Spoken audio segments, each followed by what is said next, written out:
by the eyes of the world. On the day when the flames of our clan were extinguished, my elder brother chose the path of silence, bearing the weight alone. But I swore to fight back.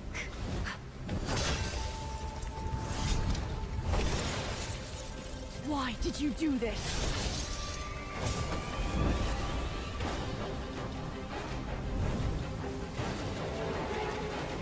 The fire blazes with light, but the shadow fuels the fight.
My family, the Yagami clan, once reigned supreme. Its legacy entwined with the eternal symbol of fire. But fire alone does not define its power. Beneath the radiant glow lay a secret, a shadow unseen by the eyes of the world. On the day when the flames of our clan were extinguished, my elder brother chose the path of silence, bearing the weight alone. But I swore to fight back.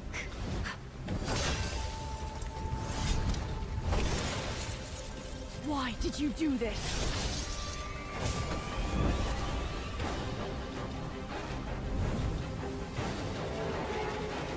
The fire blazes with light, but the shadow fuels the fight.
My family, the Yagami clan, once reigned supreme. Its legacy entwined with the eternal symbol of fire. But fire alone does not define its power. Beneath the radiant glow lay a secret, a shadow unseen by the eyes of the world. On the day when the flames of our clan were extinguished, my elder brother chose the path of silence, bearing the weight alone. But I swore to fight back.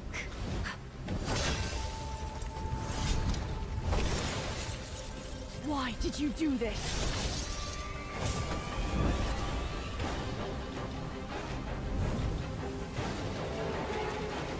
The fire blazes with light, but the shadow fuels the fight.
My family, the Yagami clan, once reigned supreme. Its legacy entwined with the eternal symbol of fire. But fire alone does not define its power. Beneath the radiant glow lay a secret, a shadow unseen by the eyes of the world.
Welcome back, survivors. It is time for Free Fire World Series Southeast Asia 2025 fall season. It's your favorite kind of tofu, Kindofu, and with me today I have Neptune the Gentleman Garcia. Yeah, really excited right here to be casting for today, as well as to be casting alongside you, Kindofu, and also looking forward to who's going to top the board right now, because the teams are racing to get the top 12. Top 12 to be in the first part of the next phase of our knockout stage. But I'm really excited on what teams has to offer, because we started this knockout stage from day one with Group A and B, and we're going to end week 2 with also Group A and B. Okay, so they have to pump up their energy, and that's going to be achieved by having Red Bull. Now they have the zinc, vitamins B3 and B6, and of course featuring a milder taste this time. That's going to help them be highly focused, as well as seize every opportunity to get that victory, as well as a stylish booyah. Yeah, definitely. I mean, if you're doubting your energy right now, you will need to grab a can of this, because you'll need to trust your energy if you have Red Bull. And I'm looking forward to what the teams are going to offer, especially we have our prediction right here. And as you can see, we have a similar on 2, but there's a quite little difference. For me, it's RQ, and for you, it's WHE, together with PE Sports as well as Burim United. Yeah, okay, so the major difference here is I'm kind of leaning on the hype train for the Vietnamese squads coming in, right? I feel like they have been really consistent. Buriram being the Thai team as well, these two regions have been really strong, I think really steady throughout the first 2 days of the week, and I think they will continue this performance. Yeah, I agree. I mean, Burim United from yesterday, I believe, despite of not getting any booyah, they topped the board with, well, less than the average that we have in the day, or the team of the day scores. But I know that I know that they will still try to do it again, but I think that they have achieved whatever placement they will need, especially as we talk about, or later we're going to talk about more of how the next phase of the knockout stage is going to happen. Now, as we go into the prize pool right now, the teams are aiming to be the champions and hoping that they will be part of those getting a prize pool of or the champion prize pool of 100,000 US dollars. And for those getting the second place, it goes down drastically to 40,000, 20,000 for third and fourth, and still, even for those in the 18th spot would get a piece of this pie, and together with the team of day that we mentioned earlier, as well as the grand finals MVP with 4K.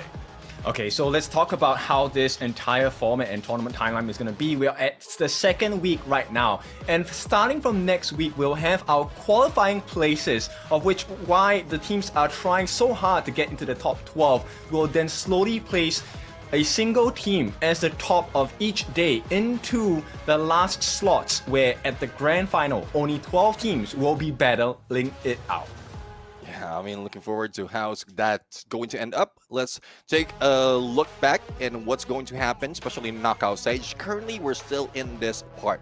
18 teams broken down into 3 groups, A, B, and C. And for each day of the knockout stage, especially for week 1 and 2, they will be shuffled either A and B, B and C, or A and C. And as we talked about earlier, this is the last day for this bit of our knockout stage. Later on, or in next week, we're going to go in another phase. The knockout stage will have the first 12 teams going against each other, and the number 1 team will be proceeding to the grand finals. And every day for the consecutive weeks of week 3, 4, and 5, the top 1 for each day will be booking their slot until we get to the last week, where they have to go against each other for 2 days, and whoever gets the remaining slot will be having that chance for the champion.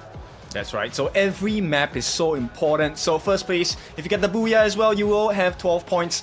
9 points for second, 8 for third, slowly dwindles down until the 10th. You will only get 1 point. So eliminations get you 1 point as well. So this game is not just about making it to the final circle, being the final team. You also need to get those elimination points on board. You don't have to win the Booyah, but you can earn much more points by getting all these eliminations. Yeah, exactly. And just in case a tie happened, we do have tiebreaker rules all set. This has been happening all throughout several seasons already. We start with number of booyahs, followed by total elimination. And if it's still tied by that point, we go for survival ranks in the final round. Now, we seldom see this in most instances, probably in the second level.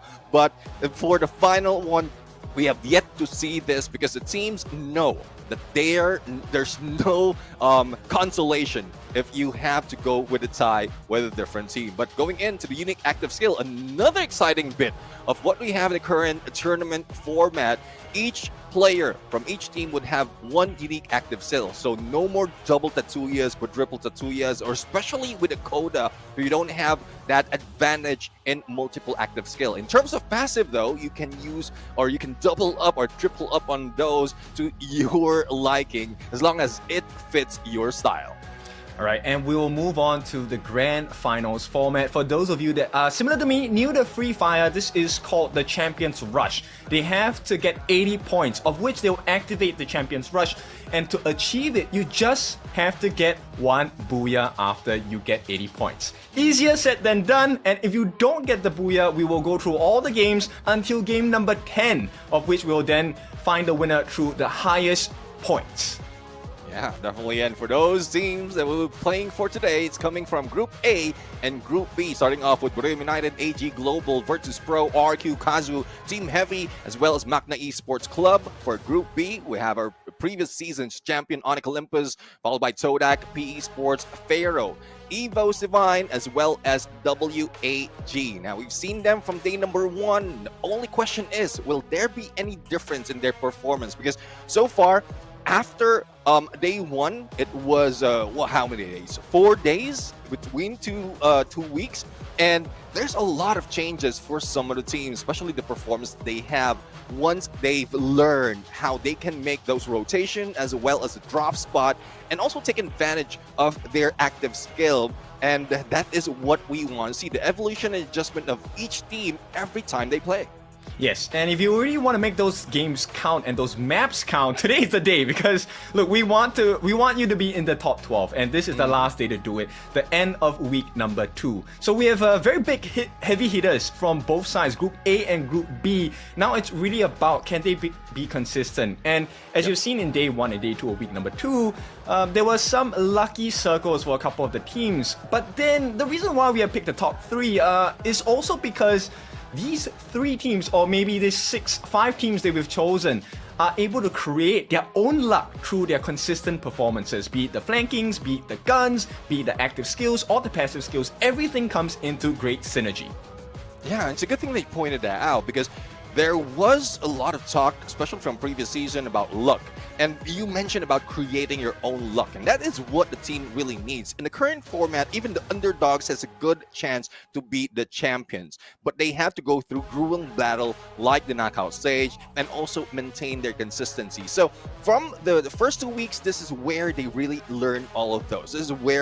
This is more of a scrim time before we set ourselves to phase 2 and then to the grand finals. But I do hope that, especially for those who are being introduced for this season, Magna Esports, they give a little bit more for from the performance that we've seen them do from the previous days, because there's a lot of hope for this team, for the Malaysian team being new to the battlefield. There's an element of surprise that they can bring into, and similar to what we've seen other teams do. I believe Kendra is one of those that I would say might have a little bit more of chance compared to Magna Esports, but I do hope that they just stand up a little bit in each engagement, do a little bit more of practice as well as homework, and understanding if they see a team or they see an action from specific team, they would understand who it is. If they need to get out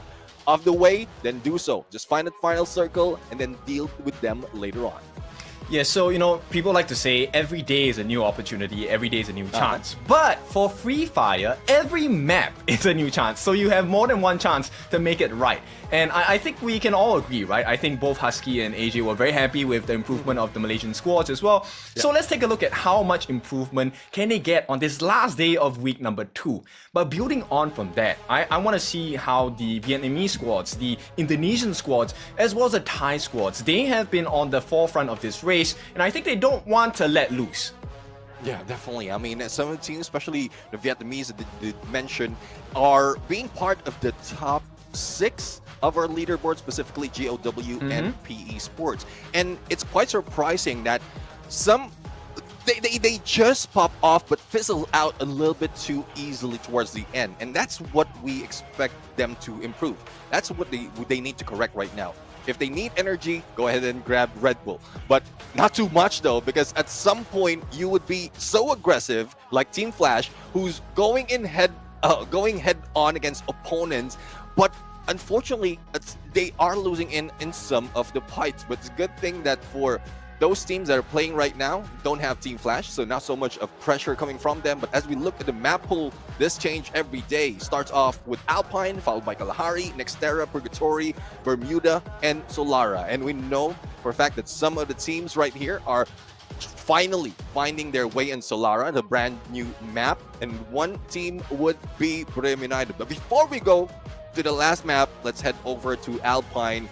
The ones leading the pack right now is GOW, followed by Team Flash, and then we have Pharaoh. But GOW and Team Flash is not part of this group, so they will be followed by Brim United and then Evo's Divine. Yeah, that is based on the number of points they have acquired, right? Let's take a look at the player path so far. For VP, the current VP, Boon James, right? So coming in from FFWS Esports back in 2023, changed into Reverse Red and Jazz Academy, and now ending up under Virtus Pro's banner. Now for 2025, Virtus Pro, I don't think they have performed up to the standards they have like to have set. But today is a new chance for them. I want to see if Boon James can be able to bring the A game coming into Alpine.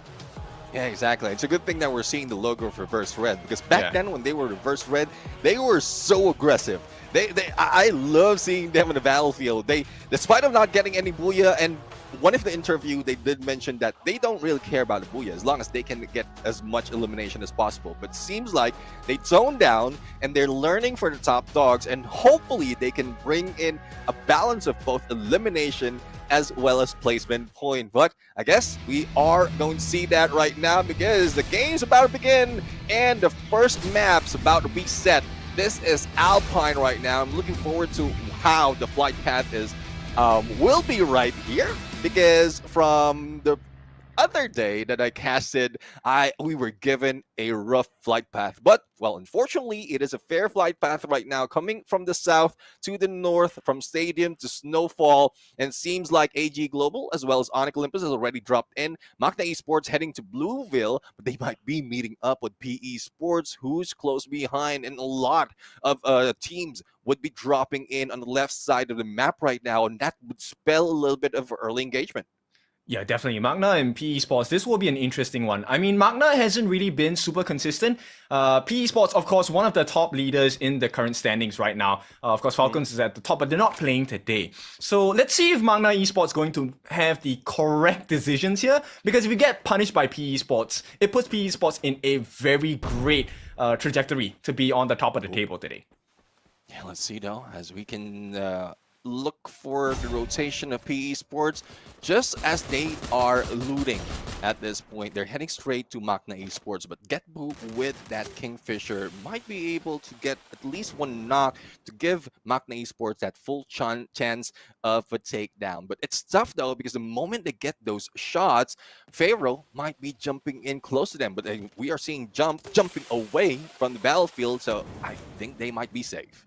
The pain point here for both teams, I feel, would be, the FF coins, right? You want to get those revives coming in, and having to expand those FF coins for the early revival third circle, fourth circle is definitely going to hurt your resources, right? You want to save all these resources for the more important later parts of the map. Yeah, definitely. I mean, this is what they need right now. But speaking of which, MP40 will not work. And there goes Grenade from Nero, taking down Getbo, and only two remaining right now. But the first blood will be dealt by Magna Esports. So that's 2 great points for the side of Magna. A great start so far, but they did have to sacrifice 2 members going up against Nero. Can Ramil do anything at this point? This 1v1 might not be what they expected for now. It's going to be a chase down, but Jens, I think they should be able to push them out.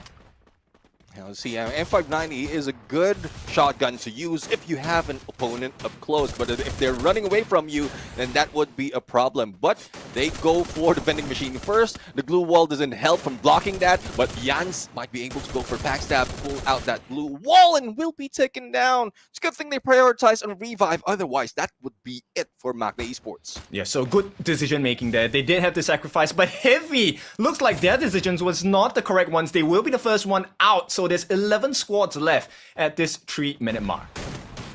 Yeah, we are Pharaoh, who's also in the mix with PE Sports right now. Nero being chased, but Pharaoh is not being that aggressive team that we often see. But I guess they really need to be cautious. And there you go in the corner. Cougar was able to go for a takedown. Dawn AC-80 in hand, as well as a Trogon. Not quite sure what the plan would be for him. He can stay in there and just wait for the opponent, but for Evo's Divine, there's no waiting as well for Todak. And last time we saw Todak, they topped the board on their run for the day 1 of this week, but I guess this is a chance for them to continue that trajectory. Yeah, Bray recognizing the situation here actually leaves the team behind. And for now, I think he has definitely enough FF coins to get the revive. So he just needs to find a vending machine and make sure that he's safe during his traversing. Because at this point, it looks like quite a few points have been acquired already. PE Sports at this point at the top, right? With 5 eliminations.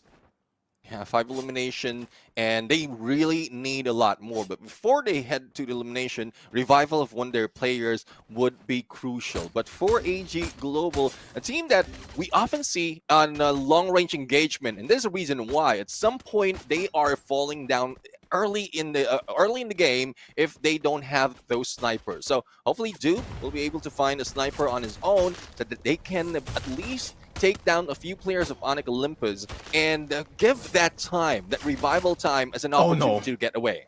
Yeah, Team SR actually takes a fall and Zyro responsible for the takedown at this point. So some healthy points coming in for them, but AGL, Dew and Cypher still alive, so now they have to play their cards carefully because there is definitely a numbers advantage. All 4 of the members on the side of Onyx are still around, and he needs to keep extremely quiet, and that's Dew I'm talking about.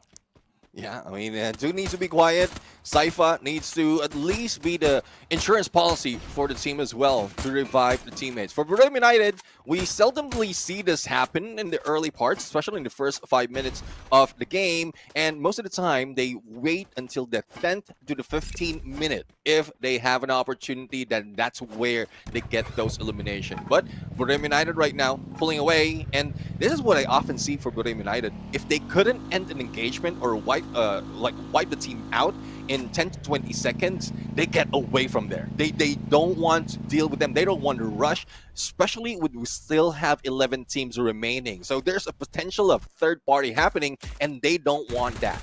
Yeah, I think I remember you mentioning that to me as well, and I think that's a very good strategy, right? You don't want to get pincered, but EVOS right now, Coach Chiu actually catches eyes onto Nameless. Here comes the wrap around. Diamond trying to aid him in his 2v1, but Ray is on the backlines. Who gets that first knockdown? It's going to be Coach Chiu that gets knocked down first, and right now Ray as well, under threat. He's going to be on the floor. AimGod and Rasha, what's the call here? Looks like it will be a retreat. Go and look for that revive, and Coach Chiu will be brought back.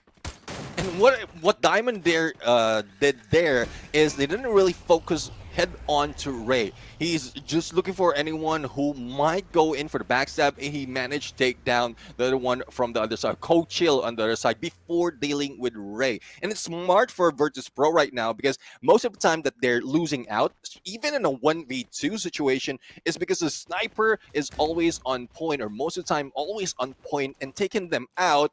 And that guy in the front line is usually just the distraction for the team.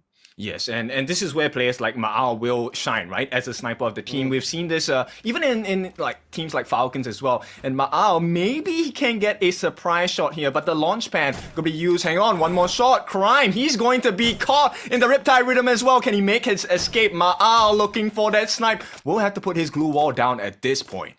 Whoop, FGL and Crime managed to get away, but will he be able to get away from that AWM from Ma'al? No sidestepping coming from Crime right now, just trying to recover, and that player from the launch pad is the distraction that gave Crime a chance to recover and also go against Ma'al on a sniper versus marksman battle, AC-80 and AWM, but it was dudes! Where did it come from? A backstab happened from the captain. Beautiful. That's why we talk about that flanking, right? You don't want to be pincered, which is why Buriram, I feel, has found quite a bit of success. But have they been super consistent? Not yet. Right now, 18 Deer being shot at by 2 different members on this side of Onyx as well. He needs to make sure that he's safe. At the same time, hang on, Dew, he is here. 1v1, not going to make it work. 18 Deer gets a knockdown, and they will get an extra point. Total 3 points for the side of RRQ.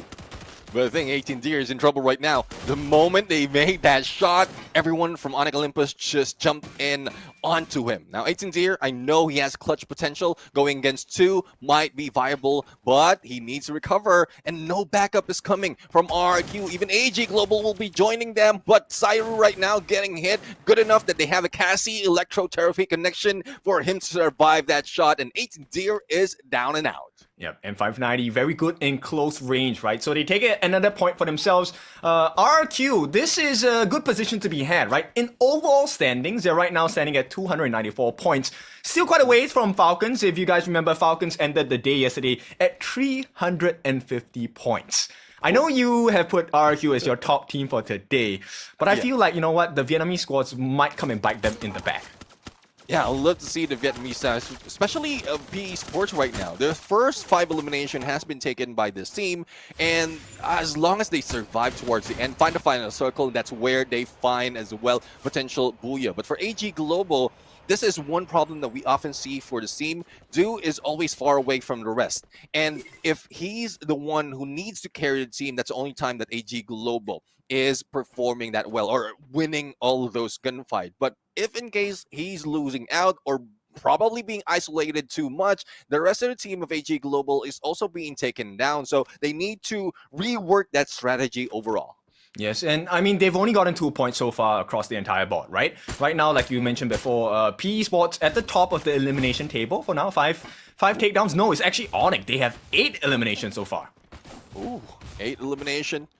Currently a little low compared to what we've seen them perform in the grand finals of previous season, but this is what they have to do. Aggression. 8 elimination from the beginning, and they still have 11 teams, but for RQ, Dutch right now, the Grenadier, not even waiting for a chance to pull out a grenade. M79 gameplay coming from this guy, and that brings them to 6 elimination and still top of the board. On their hands, Cats are fighting against each other. Magna Esports and Pharaoh. The only question is who's going to survive and if Raymil will be able to recover. Unfortunately, Magna Esports is out on 11. Yeah, Thailand responsible for the downfall of one of the Malaysian squads down here. That's going to be the second team out of the running for the first map today. Magna Esports unfortunately did not recover from that. And let's take a look at what's happening now as WAG will be going up against Buriram. How? Buriram United, again, most of the time they time this, most of the instance they time themselves if they can completely wipe out a squad. But there's no more real estate to work with, and this is a good spot for them on the edge of the circle. They're just dealing with everyone else from afar. Oh no! Will be knocked down, and they're fighting against WAG. And these PE Sports player are the unwelcome guest that is in between these two teams, and they will be taken down by WAG. Now, it's one Vietnamese team down, but with those engagement, Buriram United is prompted to go for a rush. Yeah, AGL falls during this period of time. Buriram, they find an opening. They want to go in. Cyrus is down already. Wasana with the M590 as well. They can get the cleanup right here. But the Cruz and Moshi, both of them are down right now. The pickup comes in. The Cruz is going to be back to full health soon. Wasana coming in. It should be the end of WAG unless they can make it out. Is there another member coming in? VP joins the party as well. Nameless gets a knockdown onto Moshi. Jonah down as well. Is this the end of Buriram? It is! And Virtus Pro, what a time to come in as well. Yeah, definitely. I mean, Tikui managed himself that well, surviving against 2 players of Buriram United, but here comes Virtus Pro. Diamond on the chase, AC80, but once that F590 has been pulled with Tikui, he will be taken down, and the pickup will be done. Tikui will be taken out, but on the right side of the map, we are seeing a lot of teams going against each other. RQ and Sunside, as well as Evo Divine, plus 2 players from WAG, but the Blues closing in, and next phase would be showing up. It's a good thing that they're still in it. Oh no, EVOS, they're getting punished! RRQ, they dive in, Ray is falling low. Where is the rest of their team? 18 Gear as well as Ma'ao and Abe will be hidden away in the shadows at this point. But, you know, that save by WAG, that was a critical moment for them. They actually got the revive, but Cyrus immediately got taken down. Unfortunate for them, Cyrus was taken down. If I'm not mistaken, only 1 player from WAG is remaining. Razia, though, this is another failure for Evo Divine in most instances that they lose out in the fight. Razia is so far that he has no chance to bring back their teammates. With RRQ, good chance as well, good percentage or rate that they will be able to grab the Booyah. They have good position in the high ground as well as great oversight against the opponents, which is Onyx Olympus. Yeah, look, dudes, this guy is amazing to me, right? He has that spectacular high ground advantage as well, and he's known to be able to land those shots. Does have a grenade launcher, the RGS-50 as well, and it's looking like the steals are coming in. Pharaoh taking in 3 points for themselves. Oh yeah, I mean that's what Pharaoh read right now. And finally, Evo Divine will be eliminated. Now, RRQ needs to deal with Pharaoh at this point. And RRQ Duts is not happy with what they did earlier, stealing all those elimination. But what can they do? They have a little bit of ridge to play with as well as a glue wall, and behind them would be 1 player from WAG. So 1 shot from them can be the downfall if PR or Pharaoh managed to go for that push. But on the northern side of our map, we're seeing Team Todak silent, but we know how deadly they are. They always find a final circle this time around, and I think they're the ones who might take shots against RQ. Okay, they need to survive, not just based on placement points. They also need to get those eliminations, right? Right now, the one player I'm super interested in is POS1 because he's hiding in a very circular spot here. And Dawn gets taken down by VP. Boon James responsible for the downfall at this point.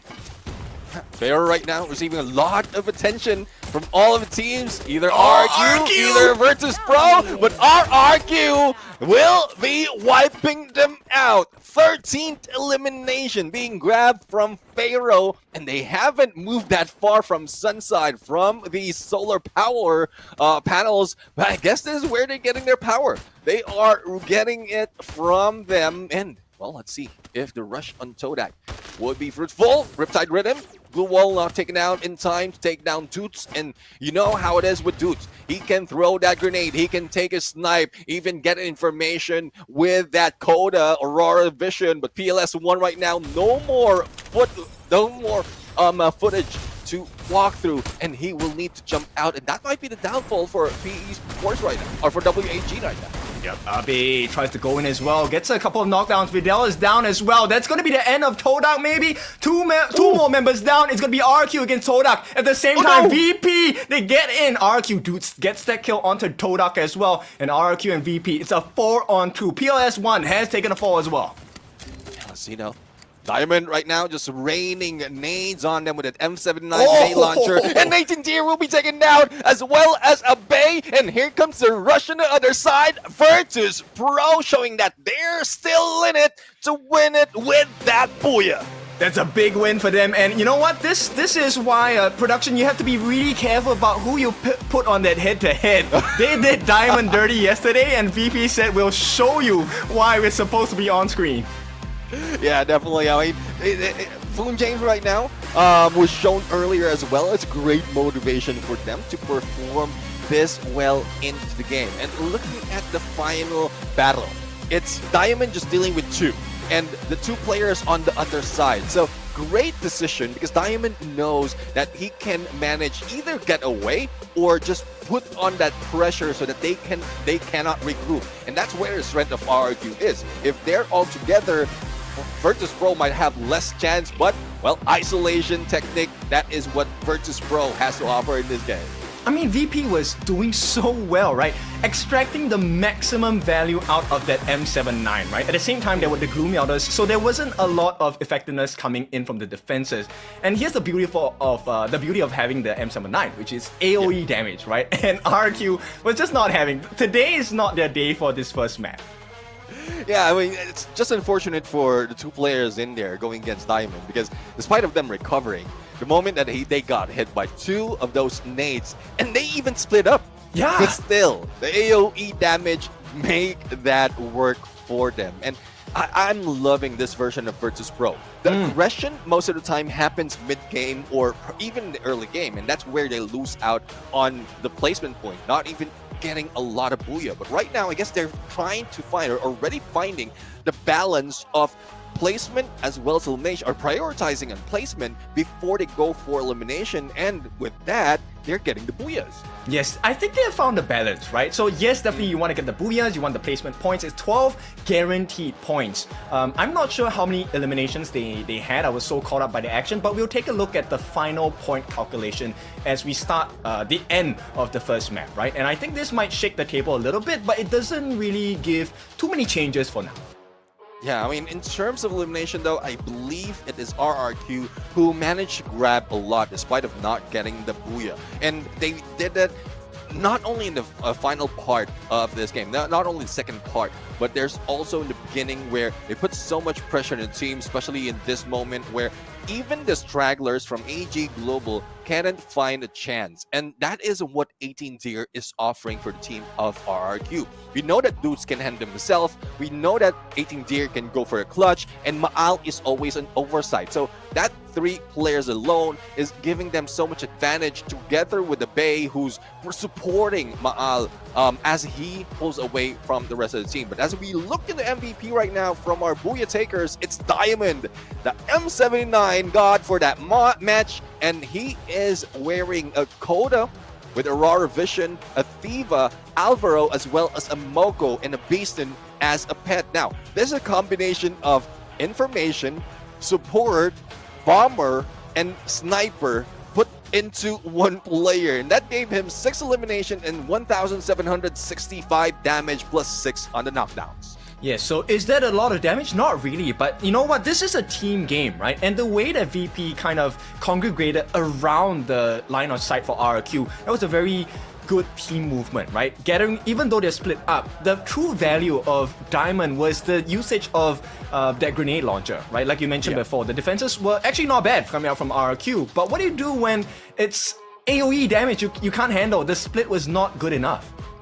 I guess what Virtus Pro is going for is the 50-50 chance. Because if they decided to go for a rush for the remaining two, like 3 players going in for the remaining 2 players on the right, then they could have been taken down for those on the left. So them splitting up made that difference. But Zane on Boone James, that's the reason why he's always rushing. And also, the 3 players other than Diamond is built not only for being tough, but also to go for that rush with Oscar and Tatsuya. But as we look in the game standing, it is RRQ top of the board with 16 elimination.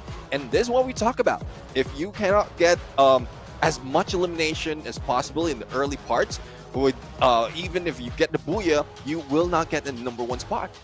Yes, Free Fire is a game where you need to gather those points, right? 16 eliminations, is that a lot? Yes, it is. And now that helps to put them up so much closer to Falcons at the top of the table. Now, for them, I think it's a safe, secure top 12 spot at the end of this week, number 2. Not right now, for me, it's more of like, what about the other teams, right? That 12th and 13th position. How shaky is that lead? AGL, couple points ahead of Kagendra. They're not playing today, unfortunately. So AGL, for now, pretty safe. Yeah, I mean, one thing I would say is it's a longer or heavier battle for Heavy versus Pro as well as Magna Esports right now, because there's still a few players, a few teams, which is part of Group C that they need to go over before they get in top 12. But again, there's little consolation to rushing that approach, because on the second phase of our knockout stage, there's more chances for those at the bottom. And despite of Virtus Pro not getting that much in points, the Booyah that they have right now would help them move up and also learn the ropes on how to get into the final circle against all these teams. True. This is what I find so cool, right? In sports, especially in esports as well, we have the top of the table fight where everyone wants to be, number 1. But then at the bottom side of the table, this 12th spot is also something that the teams will start to wrestle over, right? So right now, I think the danger man is actually Todak and AGAL. They need to make sure they keep within this top 12, because Heavy and Magna, and VP as well, the 3 of them, there is a potential to overtake Todak as well as AGAL. Yeah, I mean, that's what we have to see right now. But looking at the numbers, let me just do a quick calculation. For Magna Esports, because of how low they are on the current leaderboard, even after that game, I hope my numbers are right, they need a little bit more of 100 points before they will be able to go ahead Kagendra, who is currently on the 13. So it's tough, it's difficult, I would say. But, well, let's move on forward. We're done with Alpine. We're heading into Kalahari, and leading the teams right here would be Falcons, RRQ, as well as Kagendra. And unfortunately, we will not be seeing 2 of the teams, which is Falcons and Kagendra. So they will be followed by P Sports as well as Pharaoh. What's so scary about this is, look, 36 eliminations coming out from RRQ, right? Getting a total of 60 points. So there were quite a few Booyahs available, or at least placement points that were very significant for RRQ. And for the other teams, this is a very scary potential. I think teams like, what is team VP? Yeah, VP does not want to get within close range of RRQ, right? They want to save themselves for the later part. Even if they lose, they can't get the Booyah, at least get those guaranteed placement points. Yeah, exactly, and especially in Kalahari, because in terms of Kalahari, this is where mostly RRQ is topping the board. It just so happens that Team Falcons did a lot better, just a little bit better, because 69 points is not that far from 60. But as we look at them entering in Kalahari, let's take a peak as well in active skills. Most used would be Oscar. Not only can you rush, but there's also that take down the blue walls as well as a knockback that can help you with that take or knockdown of your opponent. So it's crucial as well to have this combined with a Dreki pet. Because if you know that the opponent is healing in front of you, just trigger that Valiant Dash and you would know that it's either knockdown or just like decent amount of damage that only one hit can finish them out. That's true. I mean, we're talking about how teams win, right? And so far, why these three characters are mostly used is number one, you get to reposition, you get to destroy walls as well, and then the Skylar type rhythm, you remove all the defenses. But let's take a look at Buriram here. The recent patch has been changing several unique active skills, right? So it requires them to really adapt their playstyle and adjust their team strategies for the fall season of Free Fire World Series Southeast Asia 2025. And I think they have been doing well, right? Buriram, have they been super consistent? Not really. We've seen them kind of bow out at like 9th position, or even 11th position in a couple of the days so far. But Buriram, definitely a strong team.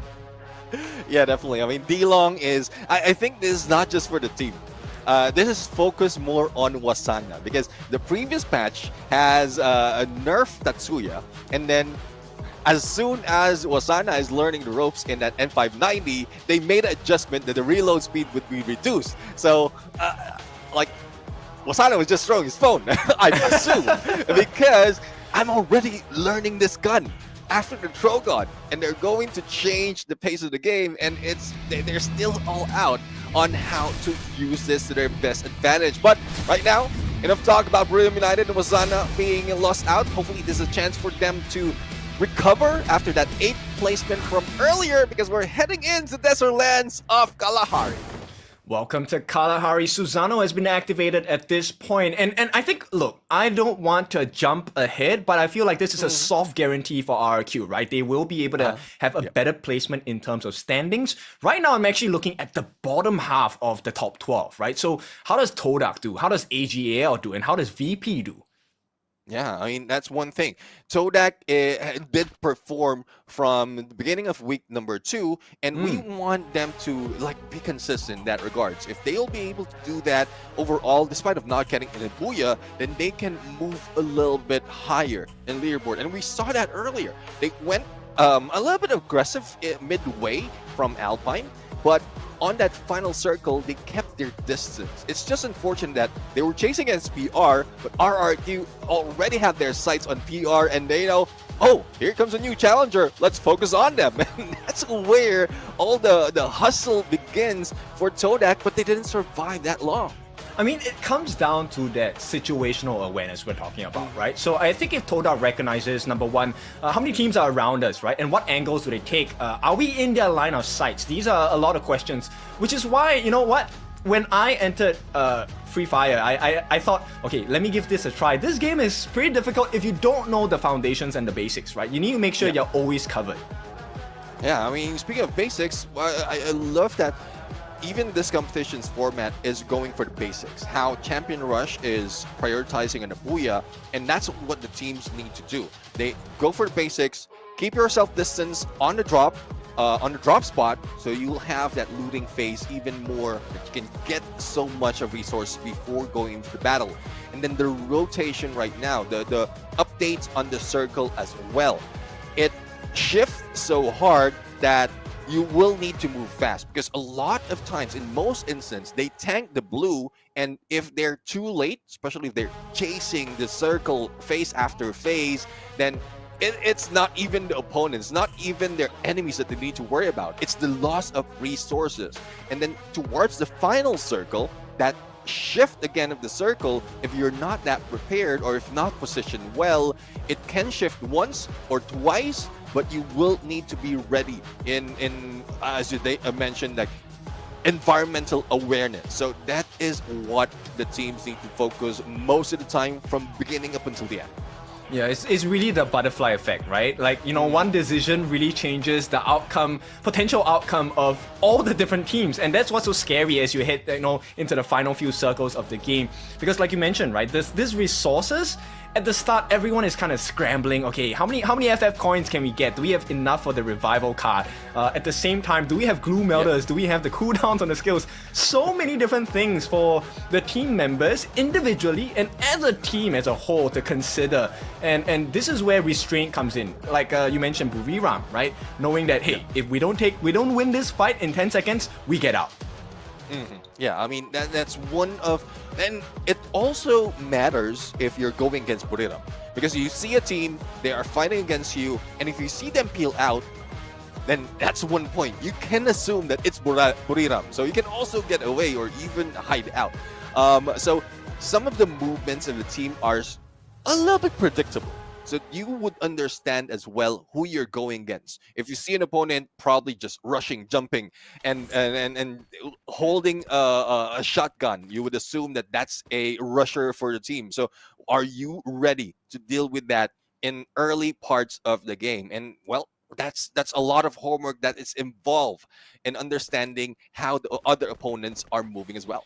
Yep, and we're talking about Ready Evos. They're going to be dropping in the same spot as Heavy, and right off the bat, we're going to get some action here as Ray. We're going to have our eyes on him first. Does not have information on where the rest of the members of Heavy are at, but there is some, cover fire being shot by Heavy.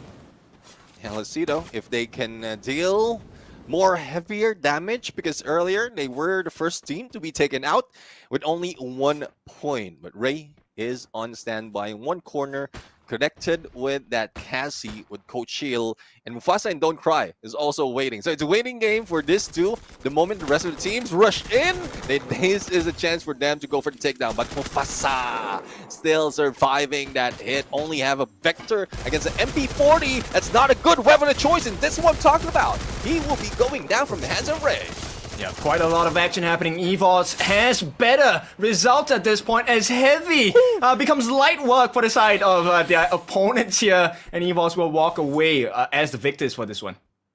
Yeah, I mean, unfortunate for Heavy, twice in a row, they're already being taken out on 12. Now, let's see though on how WAG is going to deal with the momentum that Virtus Pro might be carrying from the first map towards Kalahari, as Tikui, we know how aggressive and how nimble he is in trying to get in and out of battle, but he does have, speaking of battle, does have the thrill of battle on that A124, so there's a good chance that he might be able to pull that off and give PLS1 that opening on the snipe. But the distance though, the spread of WAG is a little bit too thin, and even with just two players against Virtus Pro might be tough for them if Nameless and Expo can get the first stock.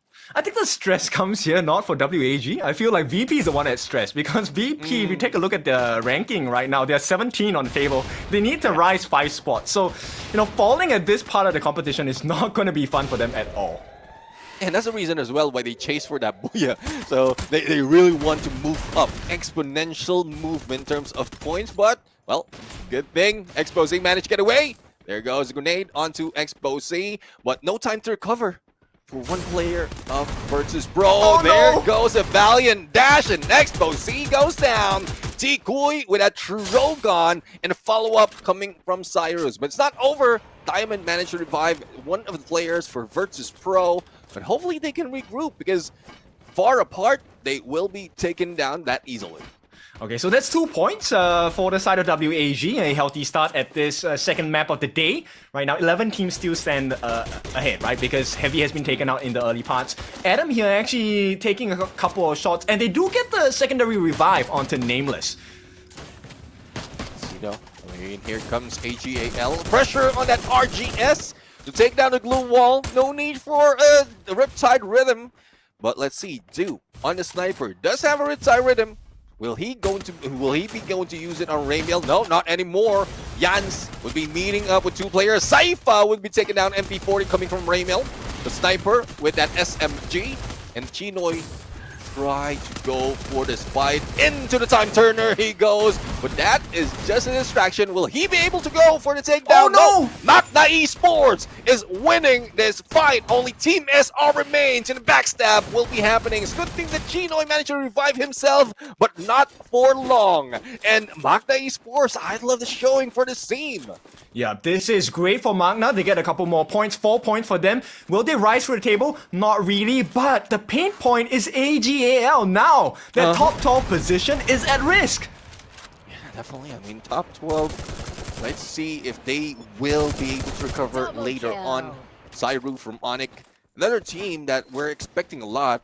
But we're expecting a lot of them to be silent in the beginning, because at some point this is where they are failing. If they go aggressive, but they need to get aggressive because of the elimination point. But if they get too aggressive, they end up going down. And this is one reason why they go in blind without any support.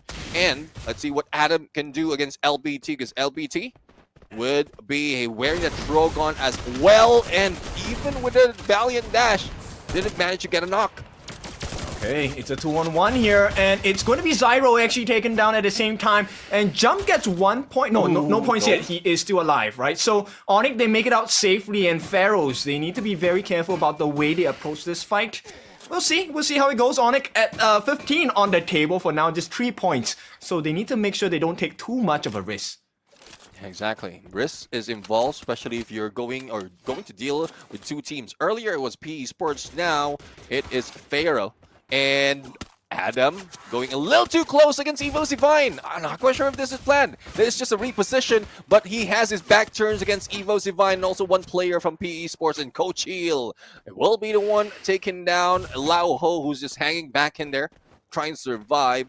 Evo Divine also sense that there's another team that might go against them, so they leave the place and leave Pharaoh going against Evos.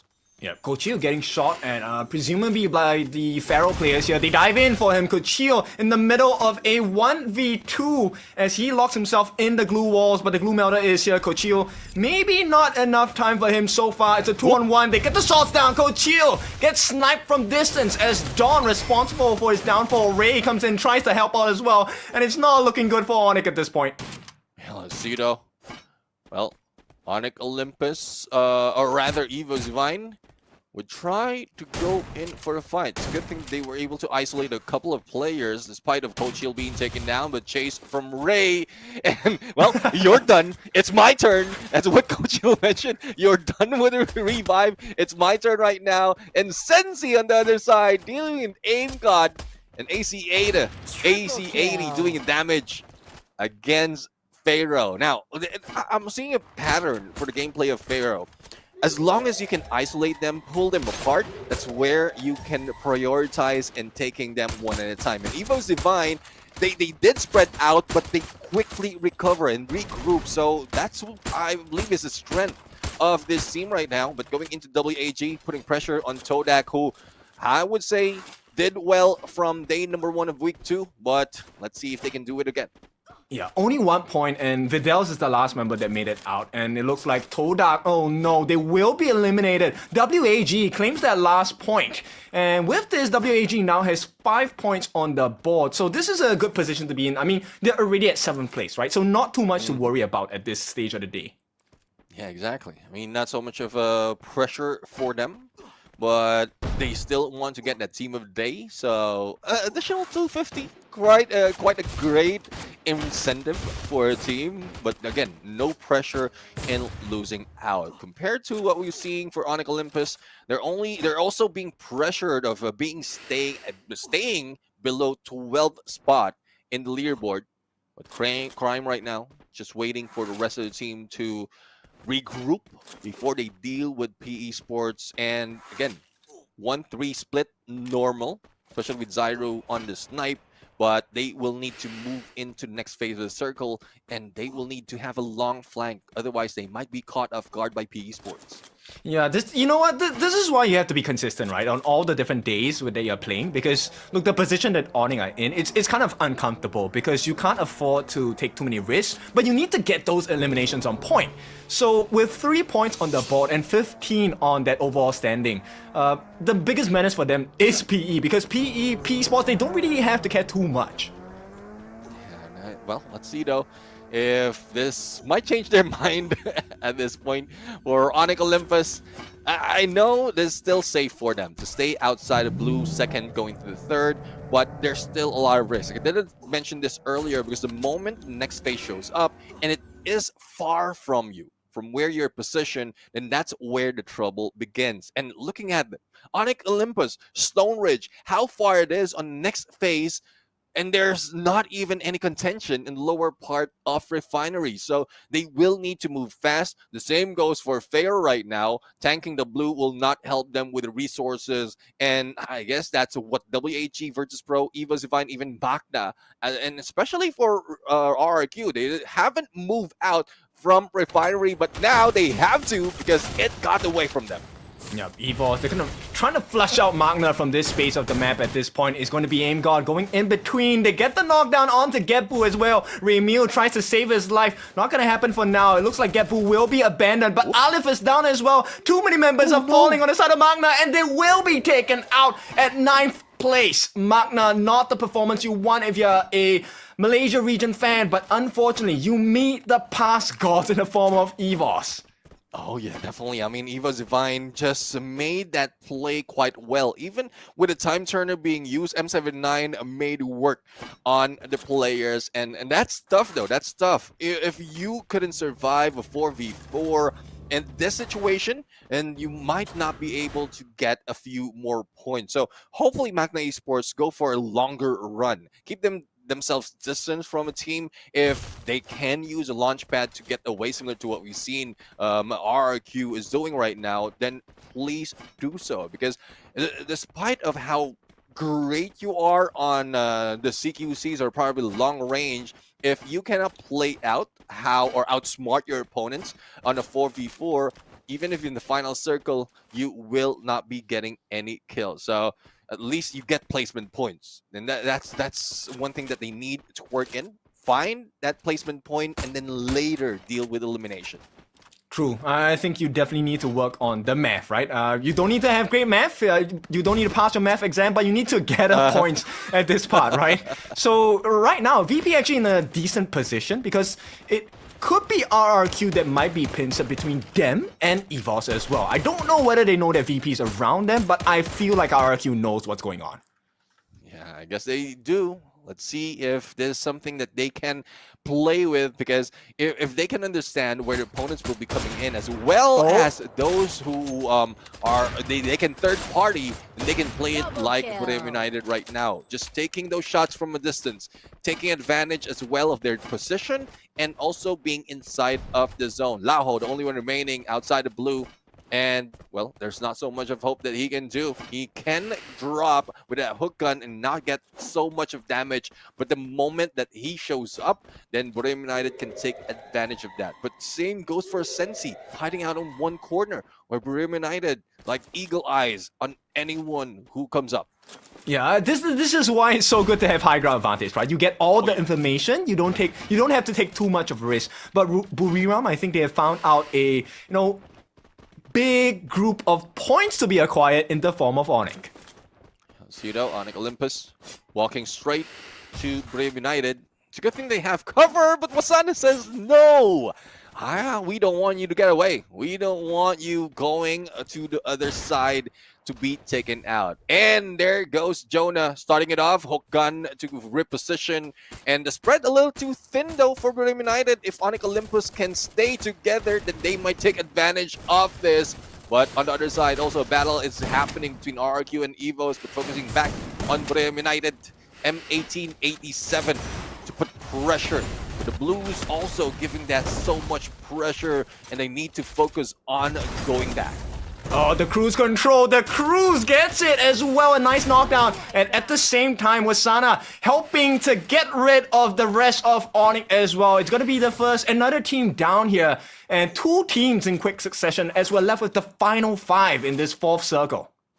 Let's see though if they, I guess they spotted WAG already with that binocular, but they're also in the map with that hit list on them. So 11 seconds remaining, and they might be able to get away, but Moshi says no! He will be taken out by Tikui. Tries to take shots against WAG, but position-wise, WAG has a better advantage, but also pressure from behind coming from Virtus Pro.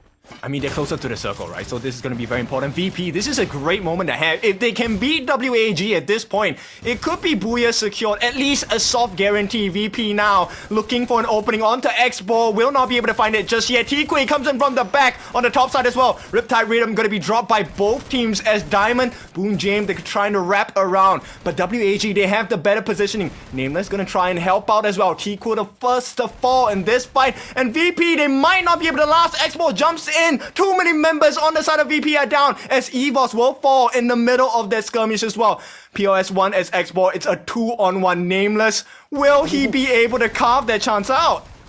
I don't think so. The Blues coming in, the glue wall's being taken down. X4 putting that flash, the freeze grenade, and Nameless, or rather, X4 up close and personal. Now, the 2 snipers from the team of WAG is only 2 remaining. Now, let's see if they can survive this onslaught being brought in by the top dogs, which is Brave United as well as RRQ and X4 already down. 18 Deer going for the rush. Who's going to steal it? It is a Bay, and 18 Deer would finish off BLS1. Now, let's see who's going to pay for that, because Brave United don't want to be taken away any points, especially this game where they need it at that well.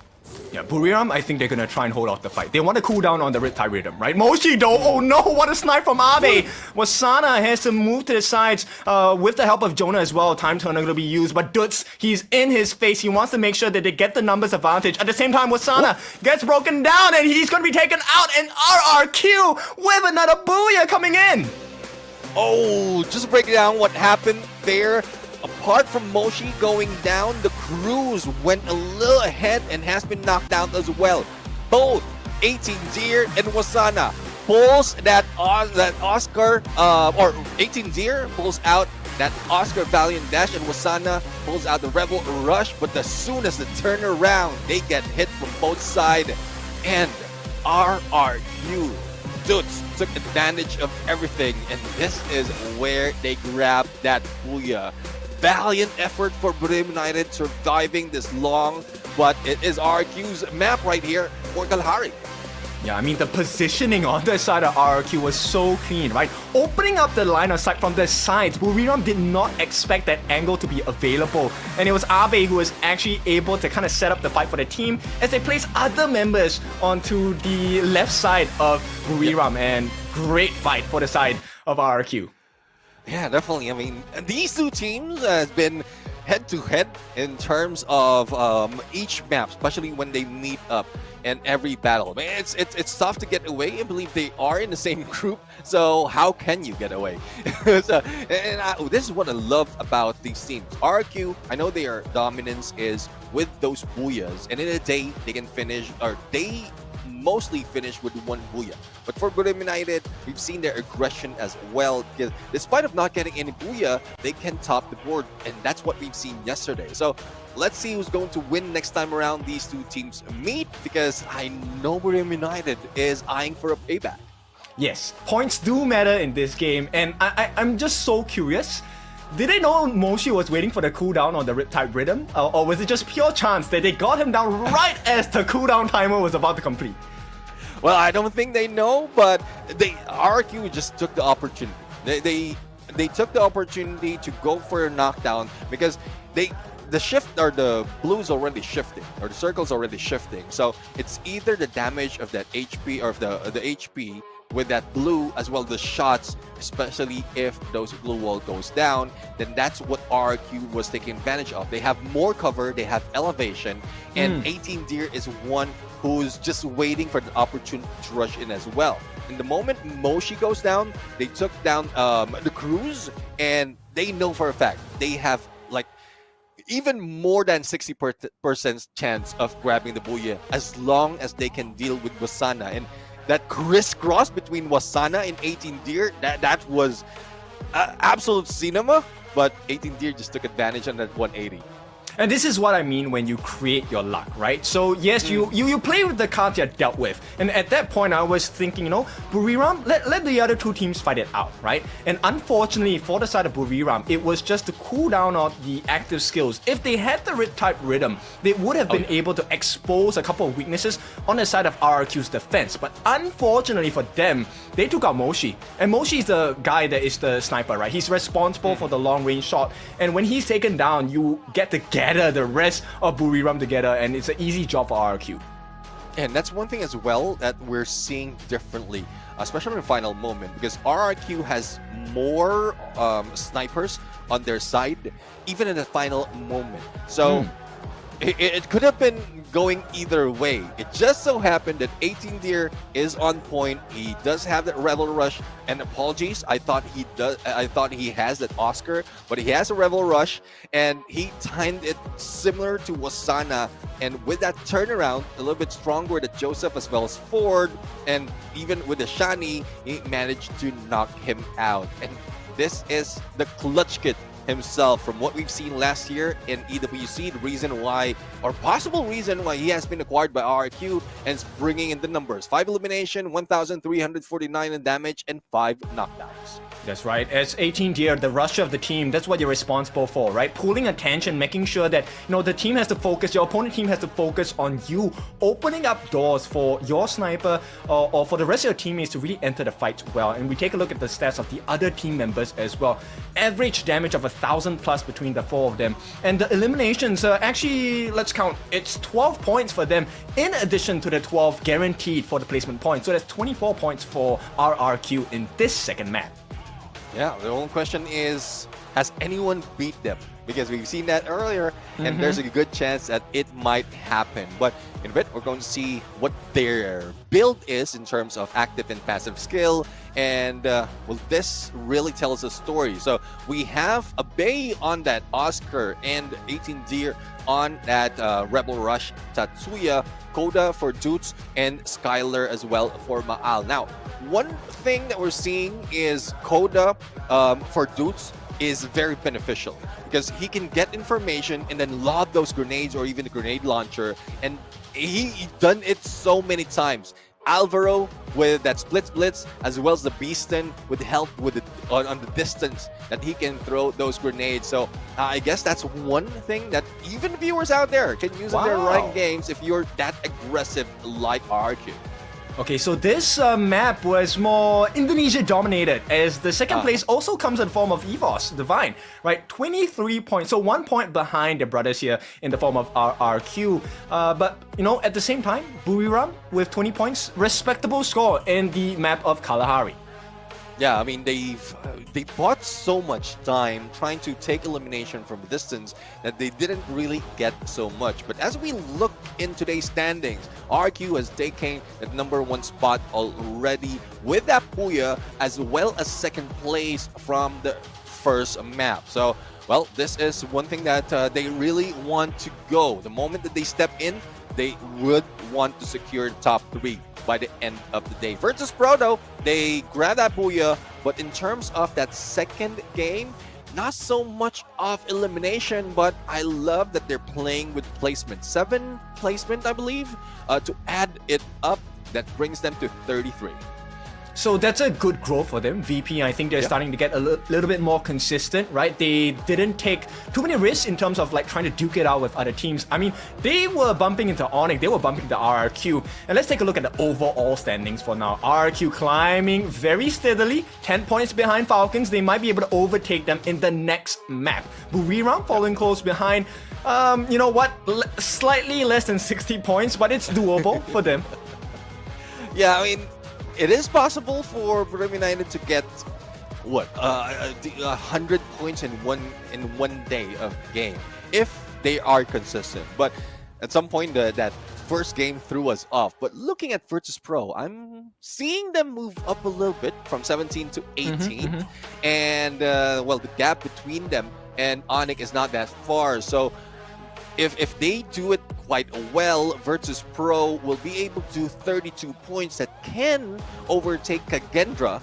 And, well, hopefully they can also catch up with AGAL, who's, I would say, not doing that well for today. Bottom of the pack, next to Heavy, and they only grab 5 total points after 2 games, and this one thing that we barely see from AGAL. Okay, I know you call yourself the gentleman, so can I ask, is it gentlemanly if they just hot drop AGAL and, you know, Todak and maybe try to wipe them out at the start? Because that would allow Onyx and VP to really put into action the overstepping in terms of the overall standings. Well, unless they have that gentleman agreement, then it might not happen. But we have been asking for that so many times. We have been looking for that so many times to enable to at least increase your chance of getting so much point is go for hot drop. And then that's where you will feed off the unfortunately, sorry for the word, but bottom feeders for today's game or for the leaderboard. And that's where you can increase your chance, especially for Virtus Pro, because from the past, if I remember it right, because of how aggressive they are for the first half of each map, they keep doing that. Either drop like on a go for hot drop, or go very close to a potential target. And that's where they're successful. That's where they made themselves as the aggressive team when they were the red team, the reverse red team. But right now, for all the changes in the names, all changes of the brand, they're trying different approach, similar to probably like Royale United or Team Falcons or probably Evo's Divine and RRQ. And a combination of those, if you're not used to it, would make you fall like what VP's happening. True. You know what? We have to put it to the test. So maybe we should ask the production. Do you want to do another head-to-head, and then we put Diamond on the head-to-head again and see how VP performed today? And maybe if VP performs even higher, then we know one of the win conditions for them. Yeah, it's a good point. But let me see though. I think I have a little bit. It might not be that accurate compared to production, but I do have a few numbers calculated for Diamond. In terms of elimination, what I have is 22 elimination, and it's pretty much similar to Nameless, Ecstasy, and Diamond. And probably it's the why, or the reason why, it's because they are always sticking together. So they, you know, they're chasing against each other and getting those elimination, finishing on the team. But there's a lot of risk with that, because similar to what we've seen in the early parts of Kalahari, they were caught early, and there's only 2 of them. Not quite sure where the others are, but that's where they lose out in most of the engagement. Not really regrouping, not only prioritizing on survival, as well as moving as a group. Compared to Royale United, compared to RRQ, and even Evo's Divine, Russia is already being in the mix of every rotation and not pulling away his distance despite of him being a sniper. True. I mean, it really depends on what they think their win condition is, right? Because most of the teams we've seen how they win fights and skirmishes in those really tight corners. Yes, you have the glue walls, you have the glue wall melters, but having the extra member, 2v1s, 3v1s, definitely in your favor, right? And I think this is the thought process of VP. Let's win the fights with the numbers advantage. And so far, has it really worked out? Not really, because like you said, they have been taken out a couple of times early in the first few circles. And let's take a look at the top 3 teams for Nextera, Falcons, Expand, and RRQ. Once again, RRQ, the hot favorites for Nextera. Are they going to walk away with another booyah today? Hell, let's see though. I mean, they do have 57 points in this map. But who follows them is Pharaoh with 53 points, as well as PE Sports. So I know we keep seeing Pharaoh on the top 3, especially if we're talking about group-wise, like A and B. But most of the time they fare miserably midway, especially for this day. And not quite sure what's happening for them. Probably it's because of the adjustment of some of the players of the team. But one thing is team performance for Brim United. Average elimination of 39.25. Not quite sure if this is per game. I believe so, but this is huge, I would say. And It is. This is one reason as well, but that despite of only getting 2 booyahs, they're just next to RRQ in leaderboard that has 6 booyahs. Nonetheless, right, we have a lot of Buriram fans all across the world, especially in the chats as well, and having close to 40 elims every game, that's an insane number to have, because if you take a look at, okay, the overview of it, 48 members on the field, you take away the 4 on your own, there's 44 points to collect if everyone just, falls once. And so it's not bad. It's in fact one of the top performances. But let's take a look at the second team here shown on the screen. This is your current world champions, EVOS Divine, with an average elimination of 31 takedowns or points in a game. And they actually have a much better survivor average across the board compared to Buriram. Yeah. Correction. Looking at the numbers and doing a little bit of calculation, this probably is per day in terms of elimination, because like doing the math, it looks good if they can do it, but it doesn't add up. The math would not be mathing at that point. So it is per day average elimination, and that's a lot. I mean, 30 earlier was 36 as well as 31, and they're just like pumping it up with those eliminations. Reason why they're doing it is because they have that Red Bull. They're trusting the energy as well. They have the zinc and vitamins for the Red Bull that is coming from Thailand, that's helping them to really get supplements like zinc B3 and B6, as well as with a mild taste that helps the player focus, and they seize opportunities to grab the booyah, similar to what we've seen Brim United do.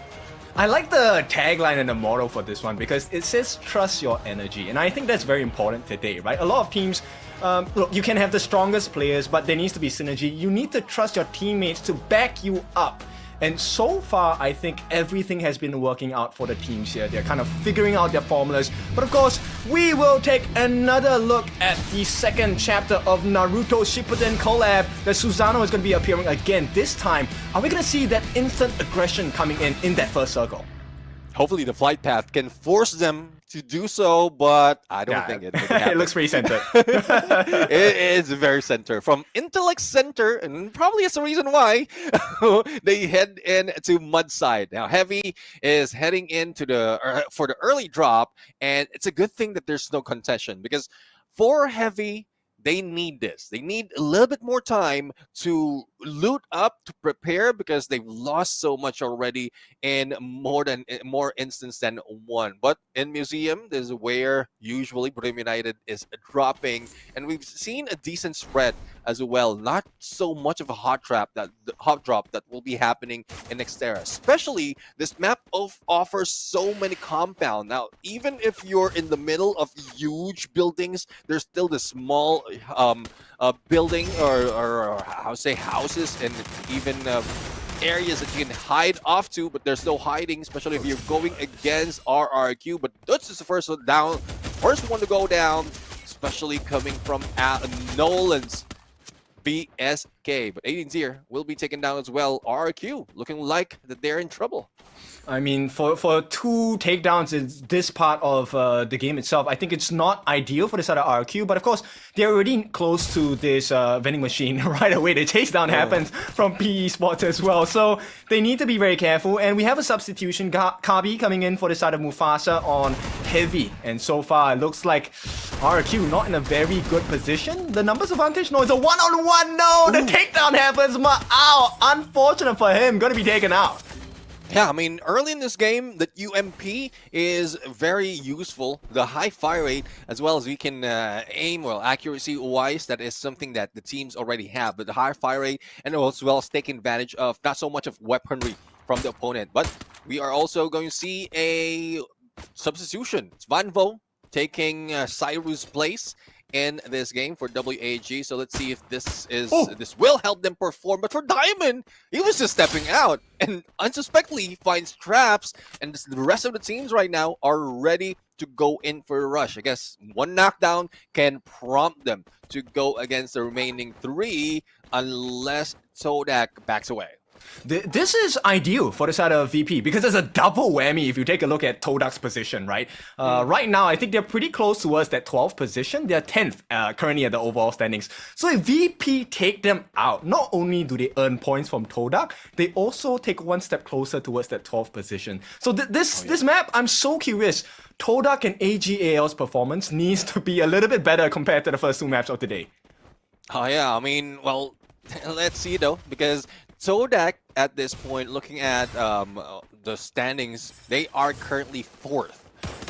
Looking at the group, they can continue this on. This is a huge run for Todak and Malaysian team. Now, Evo's Divine, one has been taken down, but Ray has been revived as well as Coach Chill and Glacia from afar. SVD, Riptide Rhythm to clear the way, and Sypha would be hit, knocked down. Let's see if it would be confirmed. Chinoy making sure that it doesn't happen.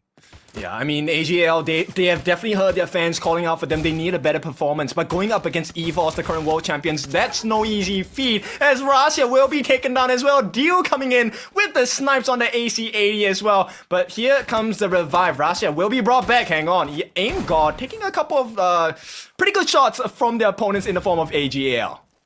Let's see though. I mean, the revive has happened, but they're chasing. AGL is rushing in. Aurora Vision just to push them away if they will be pushed. But Aim God, well, Team SR is already on that rush.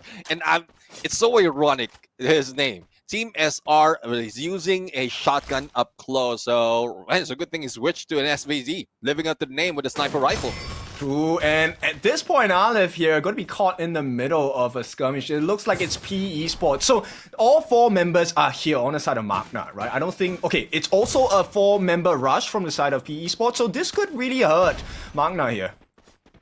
Let's see though, I mean, Magna knows that they might be hurt and they're trying to pull away. UAV will be taken out and it gives them an opening to go a little bit on the edge of the circle. This is what they need. Keep their distance, try to survive as much as possible. A Leaf, yep, AC-80, he can put in so much of damage, but this can also lead to PE Sports use a launch pad that would just drop against Magna Esports. And if you are spotted from the early on, and like you don't have a chance to get away from that, like you're always giving out your information on your position, then there's little to no chance that you will survive longer. So that's where stealth really comes in early parts of this game.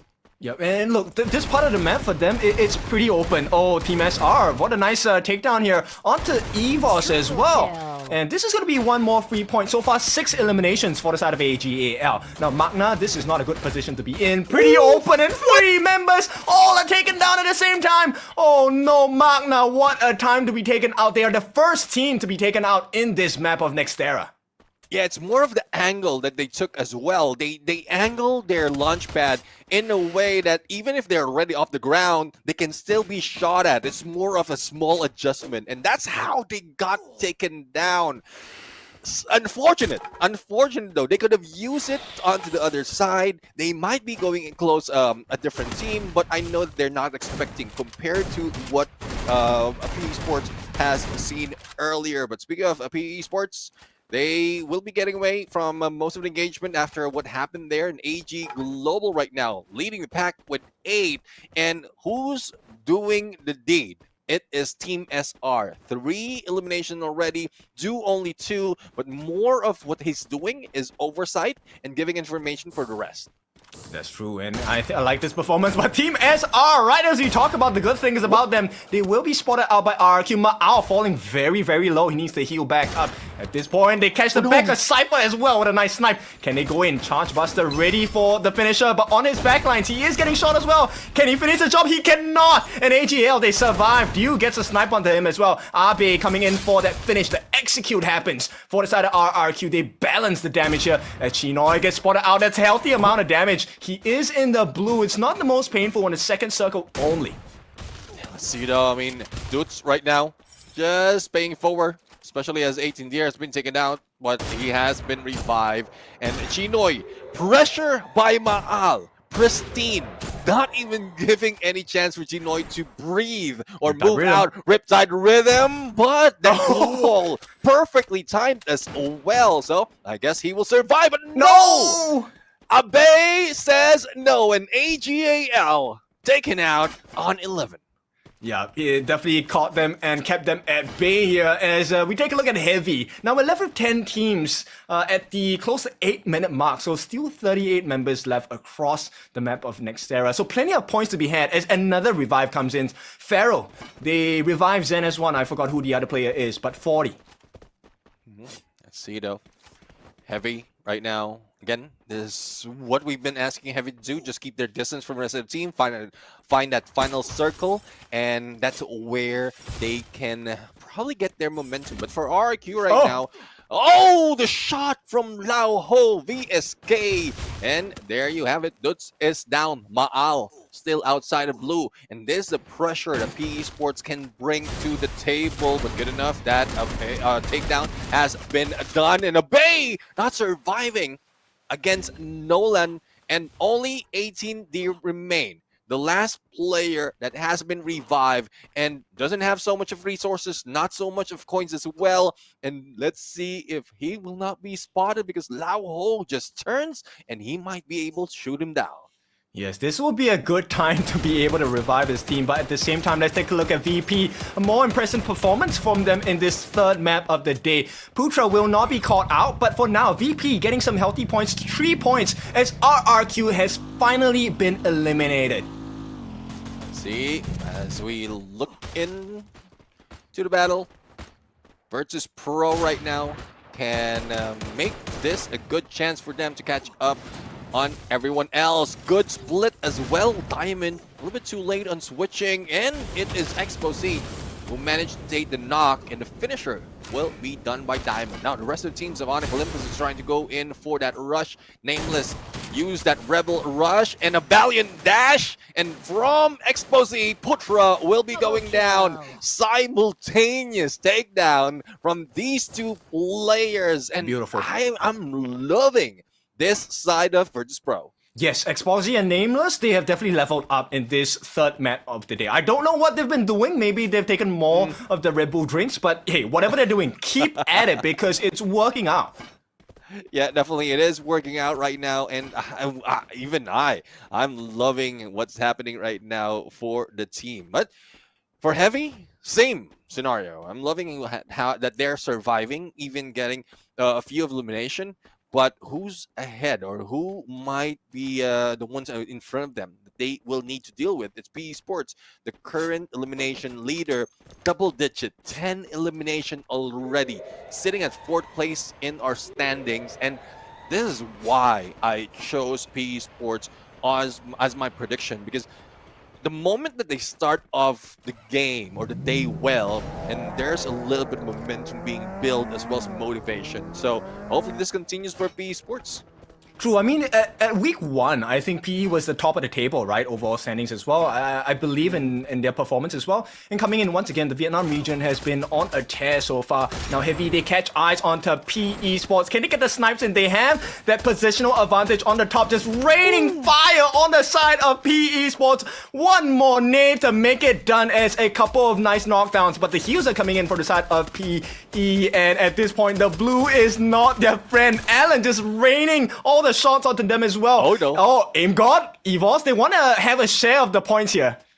Yeah, it's more of stealing all those elimination. Let's see who will be the burglar, who will be doing the deed of the heist at this point. But Heavy doesn't want that to happen, putting pressure as well on Evo's Divine, and also using that vehicle to their advantage as a cover, just in case they lose out on those glue wall. Now PE Sports feeling the heavy damage from Heavy for elimination already, but there's still a long way to go in terms of point. But Heavy with that vehicle can move away, and I'm loving this this gameplay from them. They use that launch pad, take that bridge, even brought in a vehicle from the other side, and now they have cover that they can use. Even if it explodes later on, it will not be taken out by Riptide Rhythm, similar to what we've seen from Blue Wall. But well, Let's see if Burim United can be smarter as well and take down Team Pharaoh, who jumps in front of them.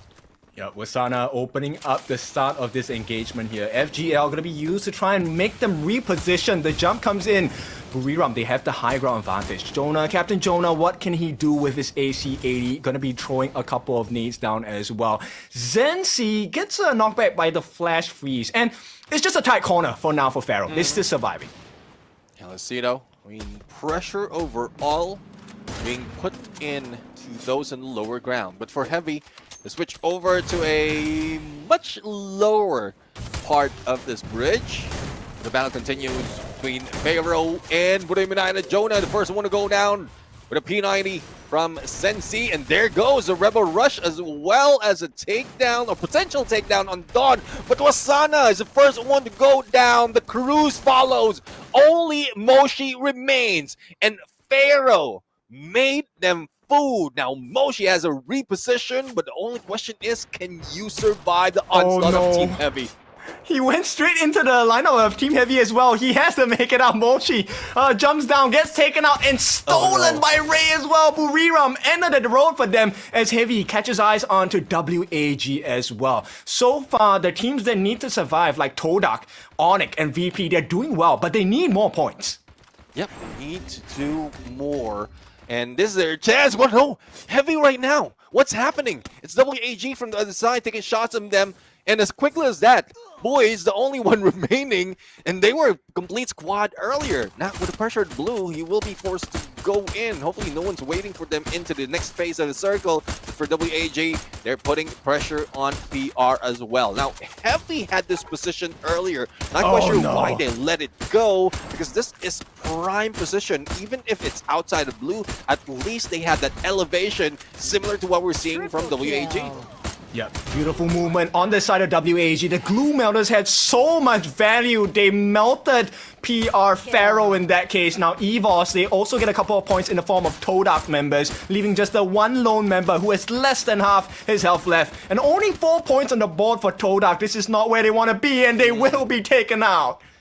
Yeah, it's fortunate. I mean, they bide so much time trying to survive, but when everyone is pushed against each other, it's very difficult to fight, especially with WAG on oversight, and might still have an advantage on the shift of the circle. So we won't be seeing WAG jump out of this area yet. So they're really using this elevation, taking advantage of the time that they have remaining to make sure that no one or only a few survive later on.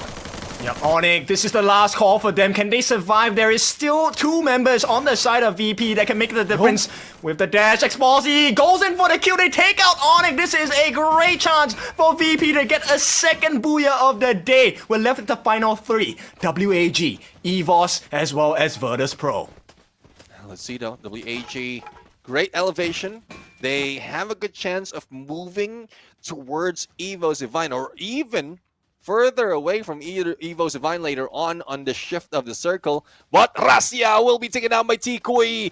Pulling away in that moment is not good. They need to regroup, but what can they do? They have pressure from Virtus Pro below. We have pressure from WAG from above, and Evo's Divine. This is what I'm talking about. The movement from WAG. The gatekeep would start at this point after the battle, and there goes WAG.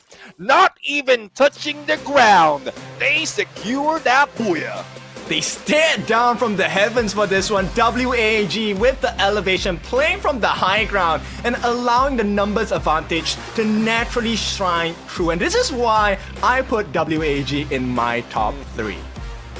We have our reasons, and this performance, these performances are the reason why Vietnam is being part of the top 4. Because, like, again, Heavy, they could have taken this chance. They could have taken this position earlier. They were here already, but they let it go. And it was given to both PR and WAG. And who capitalizes it more?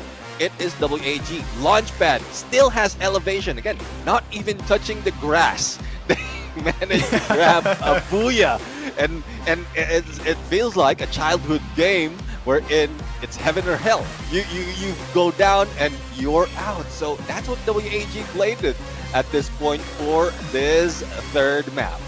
It would have been so funny if this was the Purgatory map, and then we can kind of play with like the Heaven and Hell kind of concept. But yeah, for this one, Nextera, this one was a beautiful map for the side of WAG. And WAG was not silent in this game. They constantly put pressure on all the other teams on the map itself. And like you mentioned, right, Heavy had that very nice positioning at the bridge itself. But unfortunately, it was WAG that kind of snuffed them out from the sidelines. And WAG, what a way to get that booyah. Yeah, exactly. I mean, Heavy, at this point, it's much better because the first two maps is abysmal. 8 points coming from Heavy before being taken out, and they were not the first one to go out. It was, if I'm not mistaken, Magna Esports with only 1 point. So that is becoming a trend of those at the bottom of the leaderboard or the daily leaderboard, and hopefully they can pull away from this because it's tough. Earlier, I mentioned that Magna Esports needs 100 plus. And that only means if those on the top are not making any points. So if this is the case, they might just need to wait a little bit longer, especially as the next phase of knockout stage would put them in a spot wherein they will be playing on the final week. So you don't want to be there. You don't want to be losing out on the chance of being number one or learning from those battles in the remaining days of knockout stage. I mean, this brings us to one of my favorite sayings in esports, right? Either you win or you learn. The L stands for learning. And I think maybe, Magna needs some tuition, the free tuition. They have to play more games. Yeah, exactly. Well, let's take a look at the highlight right now to review what happened, especially for those unfortunate teams who lost out early into the game. But there's a lot of scramble that happened, and Virtus Pro trying to do as much as possible to survive, and they did put in a little bit of numbers right here. But for those like AGAL, we thought that they have it in the bag right now. They were great in terms of positioning. They have a few more elimination compared to the previous day or previous map rather, but they're the second team to be taken out. So it's just unfortunate that they only grabbed around 10 or 9 points. So, well, we'll have to see. As for the MVP, it is T Kui. This kid, the rusher of WAG. I don't know how to place it, but it's like an eel. Every time he goes into a 1v2, you cannot catch him that easy. Not only does he have the Rebel Dash, he also have the Joseph as well as Ford and the Shani to keep him to leave him with less damage if he goes in a fight. True. I mean, Tikui, electric eel, right? He leaves people in shock. He's able to weave in and out. And he's also ill in the sense where he is so sick. 3,500 damage plus for this boy. And Tikui, I think, he's definitely one of the players on the side of WAG that has caught my eye. But this, of course, was achieved not by him alone. This is also a team effort. POS1, I think, has been really consistent in his performance along with X-Ball. Now, Vanvo coming in as the sub for the team of WAG, I think as an introduction for his first map of the day. Not bad. 7 assists, allowing for the rest of the team to really shine. Yeah, I guess that's Banvo saying sorry, Cyrus. We have to take this. Booyah. Cyrus stepped out earlier and says, okay, all right, I'm going to sit this one out, take care of this, and they did take care of it. Now, for the skill combination, we have that Tatsuya, we have the Rebel Rush, we have the Time Turner, we have the Riptide Rhythm, as well as Valiant Dash. In terms of passive skill, now, I'm loving what Explore is doing right now. Luna, Maro, and Alvaro. Similar to what we've seen from... Which one was it? I guess that was Diamond. A combination of different style based on that passive skill. And this is what the teams really need to learn. And this is what is the result of that. Again, sorry, Cyrus. 30 points from WAG as Vanvo has been introduced. Yeah, very impressive. And the other team that has really impressed me is also Virtus Pro. 17 points, coming in third in the total standings for this particular map. And this also spells a little bit of disaster for AGL and Todak. So let's see how the tables have shifted.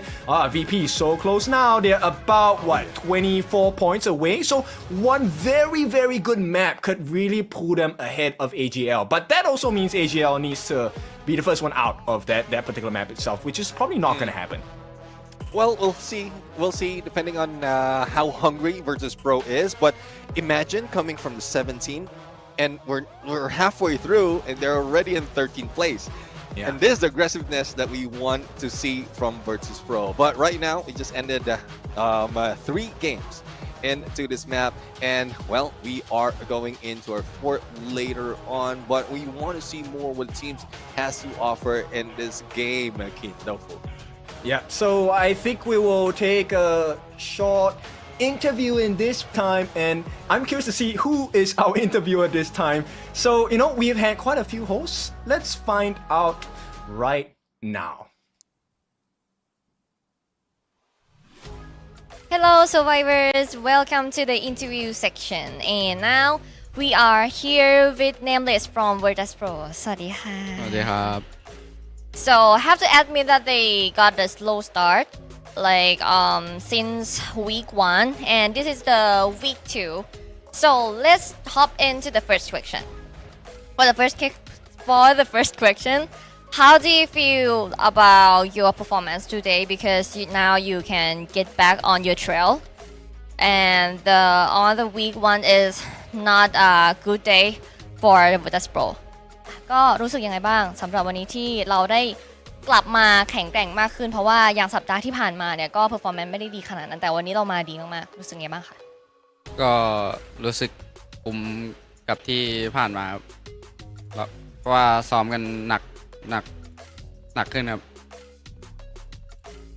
So they have practiced a lot back then because of we all see that from the first week their performance is not that good. So after that they practice a lot, and today it's his day. Let's go to the second question.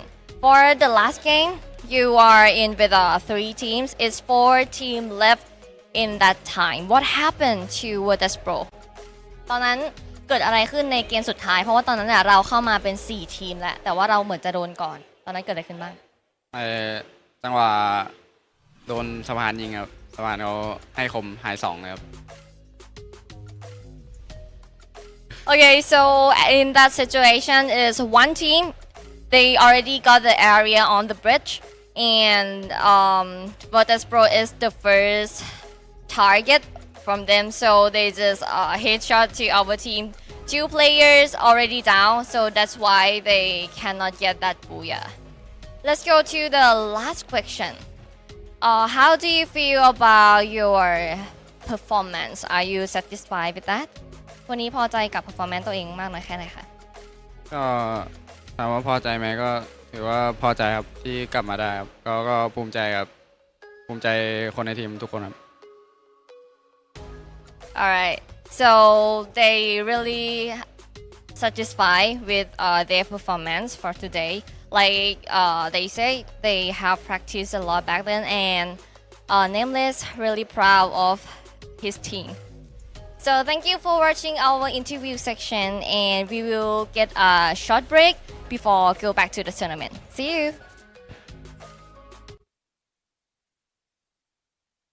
My family, the Yagami clan, once reigned supreme. Its legacy entwined with the eternal symbol of fire. But fire alone does not define its power. Beneath the radiant glow lay a secret, a shadow unseen by the eyes of the world. On the day when the flames of our clan were extinguished, my elder brother chose the path of silence, bearing the weight alone.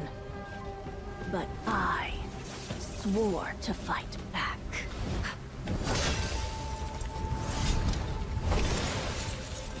Why did you do this?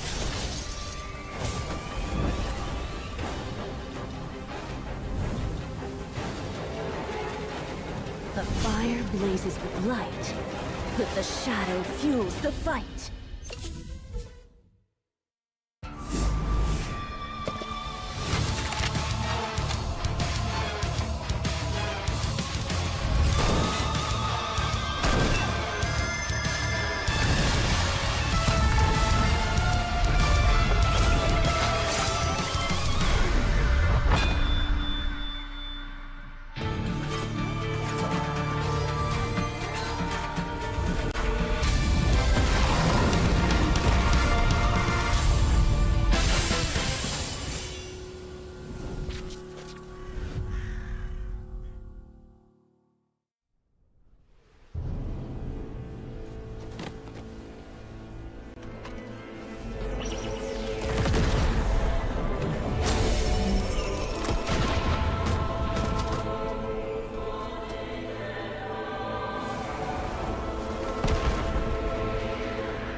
Ladies and gentlemen, welcome back to the show, and this is day 6 of week number 2 for the for the Free Fire World Series Southeast Asia Fall Knockout stage. And so far, we have seen some teams really striking and rising, and one that is on top of the list would be Virtus Pro. They struck and they rise from the 17th, currently chasing that 12th spot. But who will be following that trend? I am Neptune the Gentleman Garcia. Joining me is the one and only King Dolphin. Will be your caster all throughout the night. That's right, and I think, besides them, it's also Onyx, right? Is it Onyx time finally? I don't know, yeah. right? This wrestle for the 12th spot is so interesting. I mean, the top dogs we already seen, right? The top 12. Their position is more or less secured in that. But there's one team I need to talk about, and that team is not playing today. That team is Team Flash. They have 214 points, and maybe Onyx and VP might surpass them as well. Yeah, definitely. I mean, it's tough though because Team Flash, despite of having 4 booyahs, they're stuck in the bottom of that top 12. So the bottom half of top 12. So if in case Virtus Pro do well, similar to what we've seen in the previous map, they can overtake even AGAL as well as Team Flash.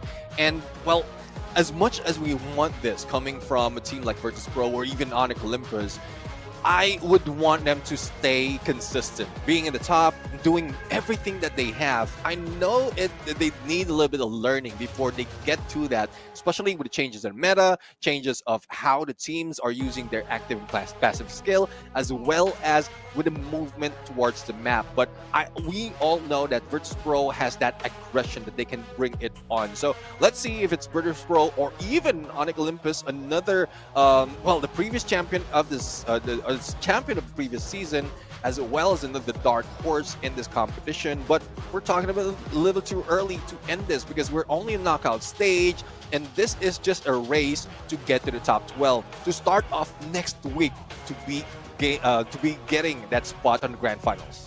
That's true. Really ringing the bell in the sense where it doesn't really matter how you start, it's how you finish, right? And so far, the 3 different regions, each taking one big booyah, right? Thailand, Indonesia, as well as Vietnam. We're gonna head into Purgatory for game number 4. And I mean, we talked about this, right? A little late, we wanted the heaven and hell kind of thing going on. And this time, we'll see which team gonna stand atop the 12 that are playing in Group A and B.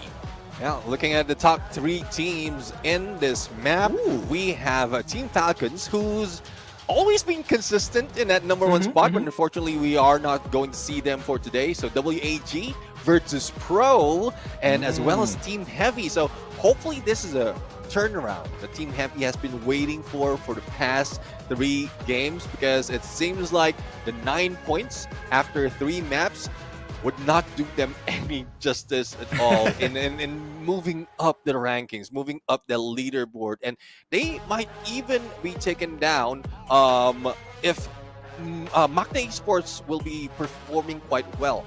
But still a long run, because even Magna Esports are the only team who hasn't reached the 100-point mark. A bit unfortunate, right? I mean, coming in from the Malaysia region itself, we definitely want to see them up their game and up the stakes for the rest of their competitors. But for right now, I think they haven't found their footing. They haven't found that formula just yet. And you can start to see, right? The teams that are hitting their strides at this second week of the tournament, what a time to hit it, especially for teams like Virtus Pro and Onyx, right? Trying to wrestle their way into and squeeze into that top 12 position that will put them in a much better form as we head into week number 3 after today. Yeah, definitely. I mean, the spot that you don't want to be, especially in this format that we have in the knockout stage, is the bottom part of our leaderboard by the end of today, because it will take quite some time before you get back into play. And you know how it is, like even if you have a chance to study your opponents for each day, everything changes. So all that you've been doing, watching them and waiting for your opportunity, it might change on that final 2-day or final week of the knockout stage. So hopefully they do their best to get the top 12. And the reason why we keep pointing out Virtus Pro as well as Onyx Olympus, because they are in that spot that they can do it.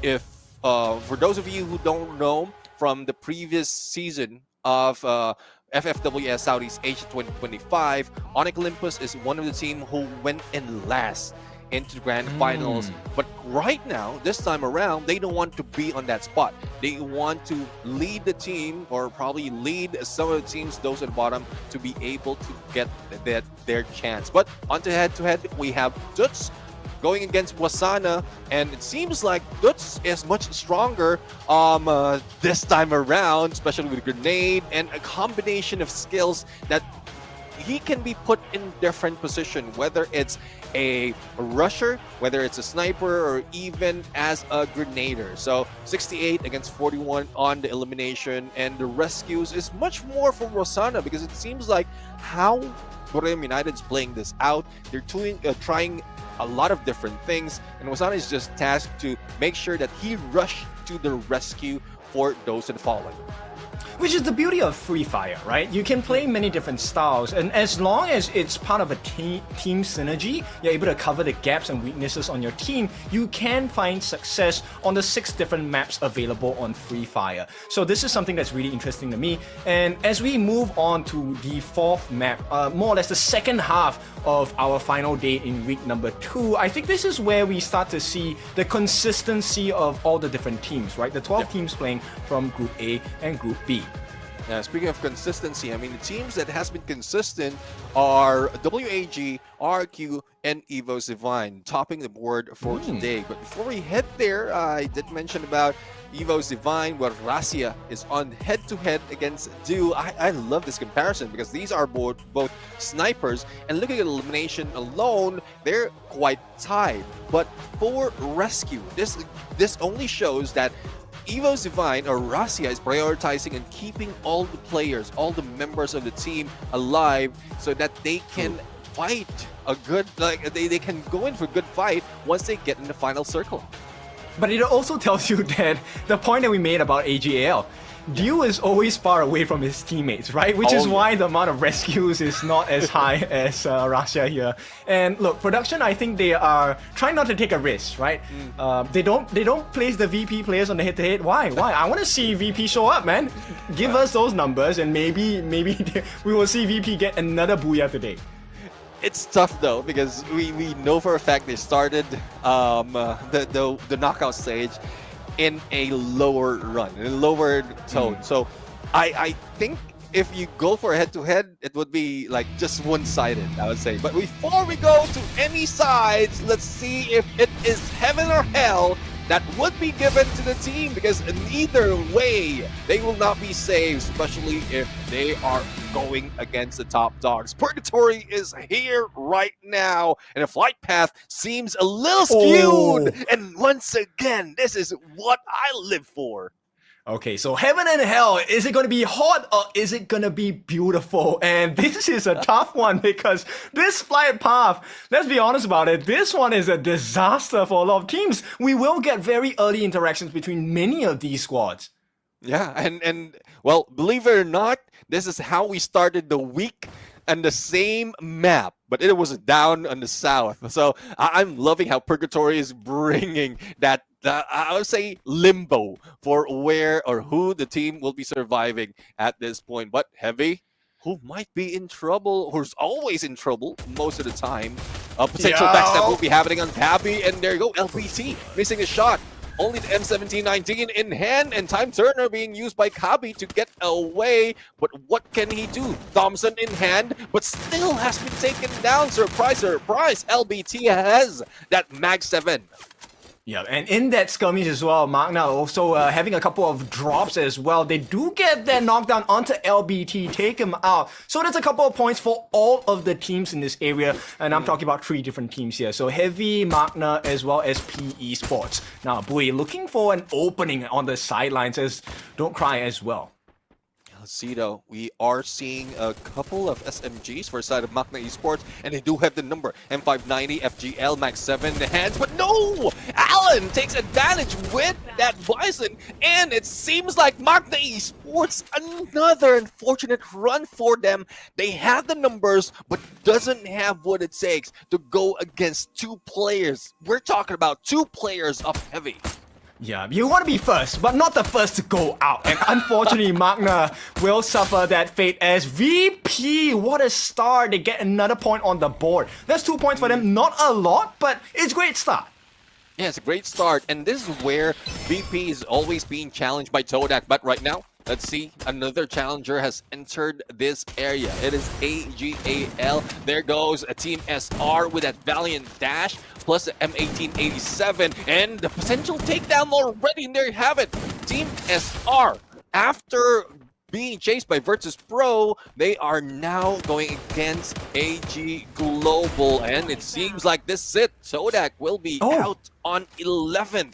And, well, if in case Virtus Pro heard those shots, they might be the next contender against AG Global. Yep, look, AGL, I like this position because Todak is the one that's really close to them in terms of the table standings as well. So them taking Todak down, they actually open them up to be overtaken by VP and Onyx as well. Yeah, I mean, it is possible. So that's part of the group. And, well, if AGAL can pull out of their position, then, well, they're still in a good spot. But for Brem United, we are seeing a potential challenge against Cougar of Pharaoh. But let's see if the Cruise, as well as Wasana, can regroup right now, because vehicle gameplay coming from Dawn, and there goes the shot, but missing. And, well, not so much that can be done right now. This might be a bait and switch that is being pulled by Fair right here, and the Cruise and Wasana might fall for that trap. Yes, it's more important for Pharaoh to have a safe gameplay at this point. And look, VP, they lay down the mark on the Expo as well. Buriram takes a couple of nice pot shots onto Dawn. They knock him out. So that's one more point. So the first point on the board for Buriram.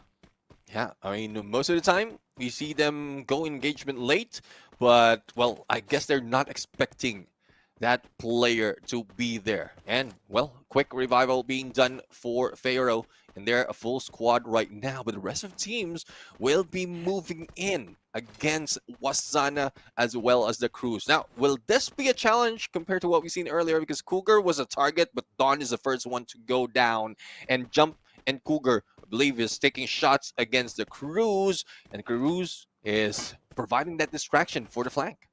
This is the most honest fight we'll ever get, right? 2v2 right now with the blue coming in as well. So the Cruise needs to be very careful about his positioning. Will be supported by Wasana on the sidelines. So is this going to be free 2 points for either side?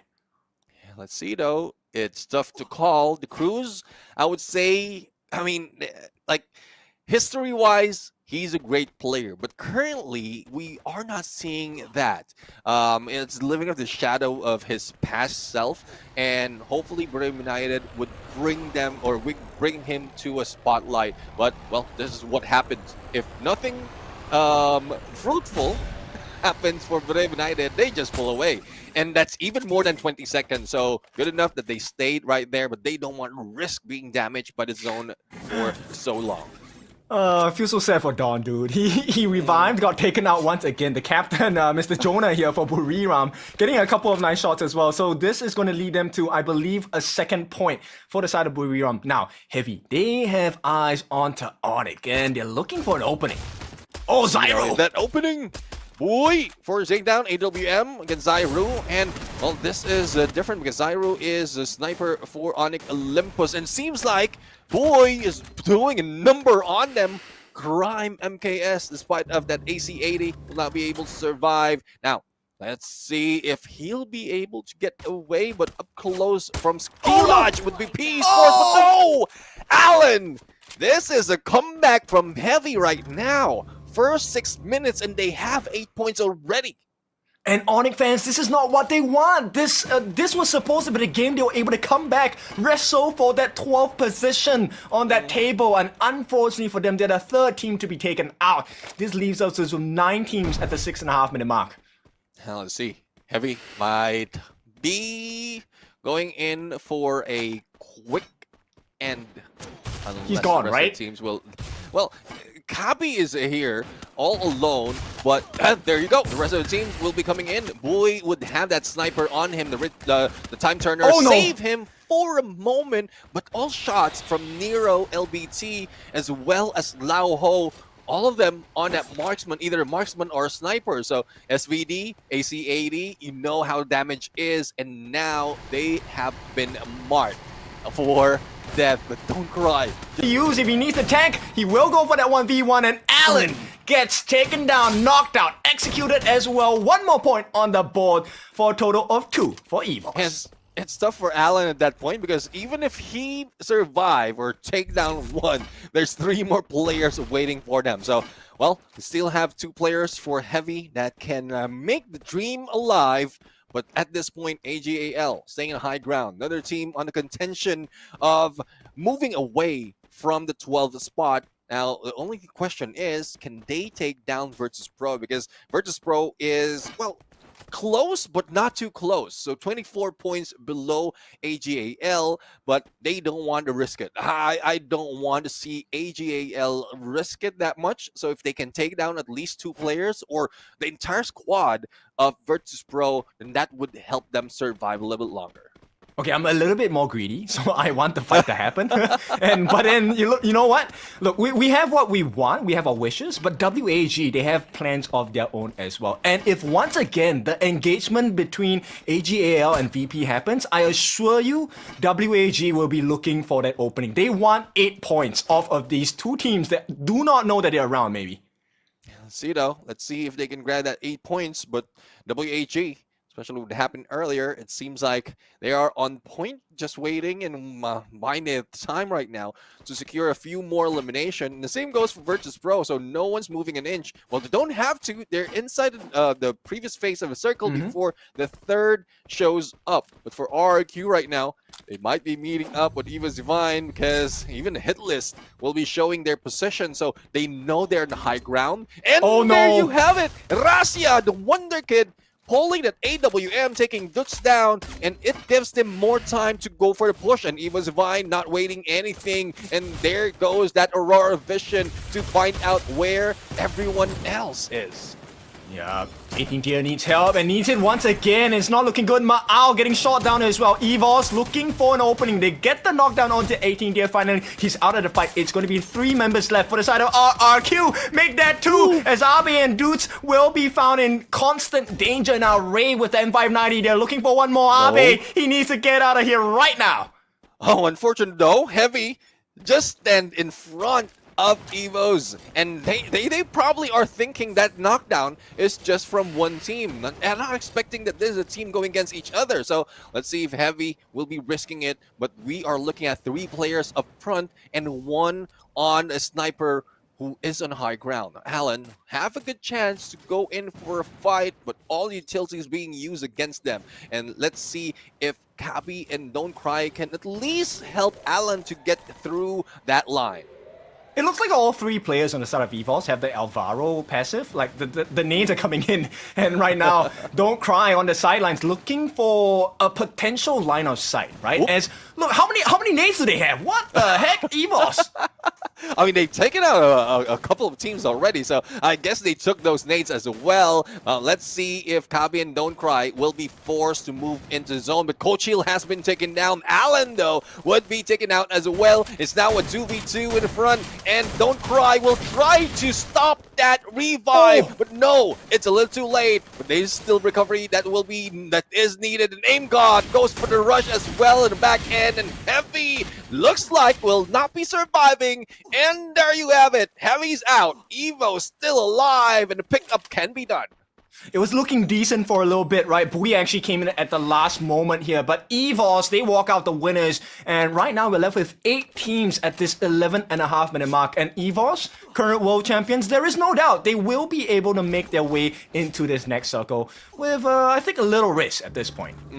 Well, a little risk indeed. They do have a good opening on the high ground that was being held by Rasia earlier. So I think the reason why he doesn't rush in as we were expecting, because there's a lot of pressure on a 3v4, is because he also wants to secure that high ground. That would give them an opening later on as they go in onto the next phase. But right now, onto the edge, we have Evos, we have RRQ, or only a Bay, as well as Pharaoh. But Budoy United, the moment they jump in, sees AG Global, backs away that quickly. Now, which position they will take? Left left or right because they have to deal with either Pharaoh or WAG and Virtus Pro, or in front would be AG Global. I mean, they have like less than 30 seconds to make a decision, not a lot of time, right? And right now, I think the team that is at the highest risk is actually RRQ, because I remember looking, there's only one player left on RRQ, Yeah. and they are around so many different teams. Now, the only other team that I am gonna, oh, hang on, WAG. WAG right now. Well, the nade took down Xbor, but his time a chance for Virtus Pro. Xbor still on the ground, and Virtus Pro is a little spread too thin. Tikoy, though, despite of how quick he is, he couldn't get away from Diamond. Pick up on Blue James has been done, and that is through the glue wall, and Tikoy goes down. Vanbo, the only one remaining against 3 players, and he will be knocked down as well. The only question is, will there be anyone who will be able to pick up Vanbo? But there you have it. We have PLS1 and Riptide Rhythm. Boone James against PLS1 plus a few players from Pharaoh. Now, 1v1 up close and personal. Who's going to win? Throgun or Bison? But PLS1 will not be waiting. Heading into next phase circle, who might be seeing a Bay and probably a surprise hit against him. But nope, he went in the second floor, still alive.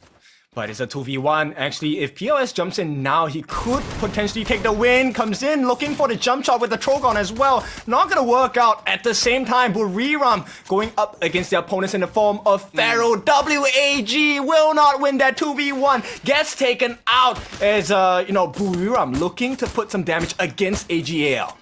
And this is what we expect from Buriram. I mean, the usual gameplay, 14 minutes in, only 2 elimination. They didn't go in so much engagement, but they do have prime position. And who's rushing in? It's AGAL or AG Global. But on the other side, Virtus Pro has been taken down as well by PE Sports. And after that engagement, a lot of pressure will be put in on both teams on the high ground. It's a good thing that Evo's Fine has managed to jump in, gives them a little bit more time to deal with PE Sports or with AGAL before PE Sports rushes onto the other hill.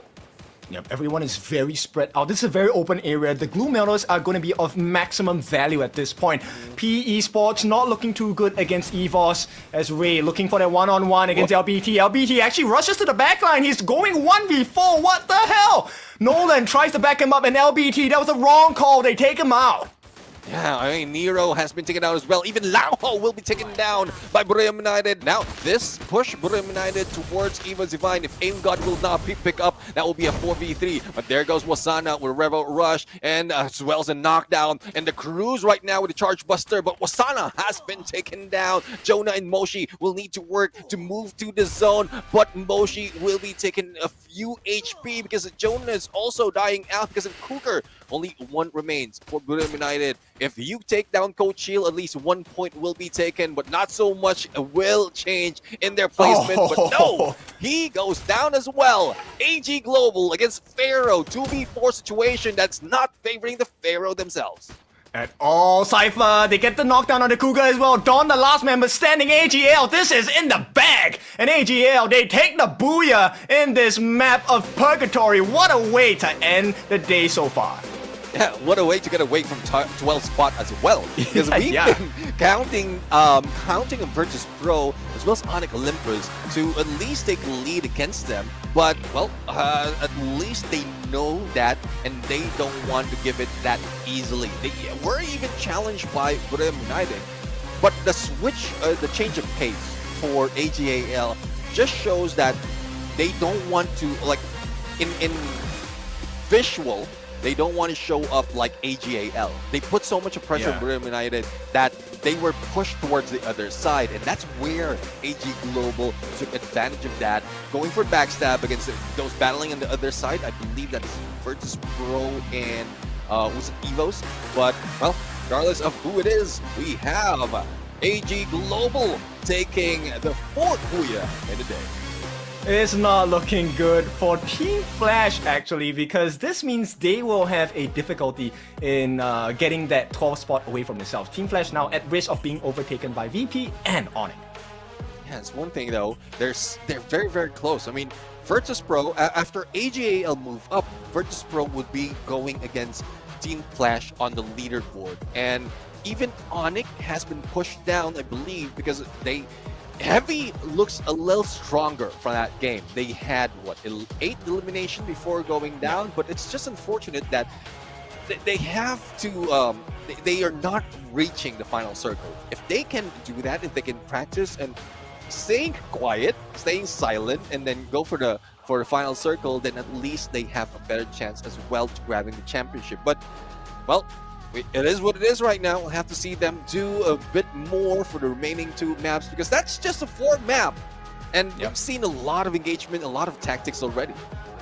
That's true, and the points are starting to rack up. AGL, I don't think we really saw them a lot in this particular map itself. There was a lot more focus on VP and Buriram as well. And I think AGL, this is a good recovery, right? 4th map of the day. They were kind of silent in the first few parts of the first 3 maps. And for Booyah, let's see how many eliminations they have, because the points do matter this time.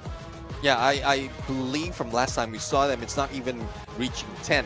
And for those who's getting a lot of elimination, it was Evo Divine. So I believe this is another turnaround that can be put in against the Booyah takers. But we're looking at the highlight right now, and this is where most of the engagement happened. Virtus Pro taking advantage of Todak in so many instances that they meet in Purgatory. And that's one thing that Todak needs to do. Find a different place to drop it. They definitely need to do that more consistently as well, because with this performance by AGL, it hurts so many other teams, because Todak is also one of the teams at risk of dropping their position in the top 12 standings. So it's very important that Todak needs to step up their game and maybe play a little bit more safe, because they were pretty much exposed. They got sniped down from different and multiple angles. But let's take a look at the MVP of this game. What do you think about Cypher? Yeah, Cypher right now, well, so far he is not playing safe anymore compared to what we've seen them do before. Like going in with the rotation with a Do is a smart move as well. Doesn't have to be 3-1 position every time. You can go for a 2-2, and Cypher can also go deal with a long range. But with the build that he has, he can also go for the quick recovery, a pickup as well. With that Rebel Rush, he can lead the pack, and he's also built a little bit tougher with that Joseph, Ford, and Shani. But in terms of elimination, well, I guess this answers our question, because they kept away, well, not really away, but they try to shy away in most engagement, prioritizing and having all 4 members, and they only got, what, 7 elimination from that game. So 7, I mean, it's 19 points, respectable as well. It does put them a little bit ahead, secures their positioning. I think they are going to overtake Flash in terms of points. So this is a good standing for the side of AGAL. Might not have been the flashiest, but hey, you just want to make sure you have the points. And look, Chinoy with the Cassie, I think he has been really the game changer for AGAL. Yeah, I mean, like, if you go in up close, you will need that Cassie to support you. And I guess a combination of either Cypher and Chinoy or Team SR and Chinoy. We've seen Team SR. He is one of the player who can bring in the numbers. Oscar's Valiant Dash plus Antonio's Gangster Spirit would really give him that oomph that they need at that point. So, well, this is, I couldn't say an upset, but regardless, who will be getting that #1 spot, AJL still grabbed that Booyah and still pulls away from that 12 placement. But Evo Divine showed us a little bit more in those engagements, especially as they took that high ground. And was it RRQ that, or was it RQ or Heavy that they went against 3v3, and Rasi's just oversight. So not so much of a challenge from the World Cup champions. I mean, they can play it safe, right? Their position so far is pretty secure. Let's take a look at where they are. Evo's now at the top of the table within Group A and B, right? 72 points in total, 45 eliminations. That's a lot of eliminations for them. So plenty of points. Yeah, I mean, definitely plenty of points for them, and they're aiming to maintain that towards the end of the day. Team of Day is what brings them more of that prize pool, $250 US. And like, again, we've seen this so many times. No Booyah, no problem. #1, as long as you put in numbers, you will stay there. And what if they get the Booyah? So even more. But overall standings, there we have it. AGAL moved up 2 spots from the 12. Is now currently on 10 and leaving BTR as well as Team Flash behind. And for Virtus Pro, how many points do they need right now? Only 18 points to be able to overtake Team Flash, and 32 points if you include BTR. Okay, so 2 maps, you need slightly more than 20 points, or close to 20 points, right? 18, like you mentioned. Very doable for the side of VP. Now, we take a look at Onyx. Slightly behind, they need about close to 30 points instead, but still achievable across 2 maps. So both BTR and Flash, I think they're a little bit worried about the potential performance of both Virtus Pro as well as Onyx. Yeah, I mean, it will only delay them either one day or a couple of days before they go in for their chance. But at least they already put in so much in that fight that they don't have to wait that much. But again, still all spirits for all prayers for Magna Esports Club, because even after a couple of games already, there's a couple of maps, they're still like stuck below 100, and it's tough. If you couldn't put in numbers at this point, even if this is a marathon, then it would still be detrimental and it would not bring you to the grand final. So hopefully the Malaysian team will be able to recover later on. The same goes for Expand, because from last time we saw them on the board, they are currently on a 17. But for the passive skills being most used, Joseph, Ford, Moko. So Joseph Ford mostly being used by either the rusher as well as the support, rusher as well as the support, and Moko for the sniper. Or if you just want to go like CQC and still get that information, then you can use it as well. True, the survivability from Ford is definitely very viable in the maps, especially for teams that like to play in the blue, right? Which is every single team. Joseph, of course, with the cleanse allows you to get all those debuffs away. And you know what? I'm so happy that I get to see Moko, because Moko, allows you to lay a mark on the target. So you kind of know and you can kind of plan, right? How do we take this fight? Because I know exactly where you are. And then this is where the comms of the team really matter, and the position, right? Do we flank? Do we go for the wraparound? Yeah, exactly. I mean, that's what's really needed. And that's why Coda has been part of most of the combination. But let's take a look at the top 3 pets. Now, I know the Arvan, the Dinoculars, has been used many times, especially if you're going into different positions of the map, and if there's not so much of real estate to work with.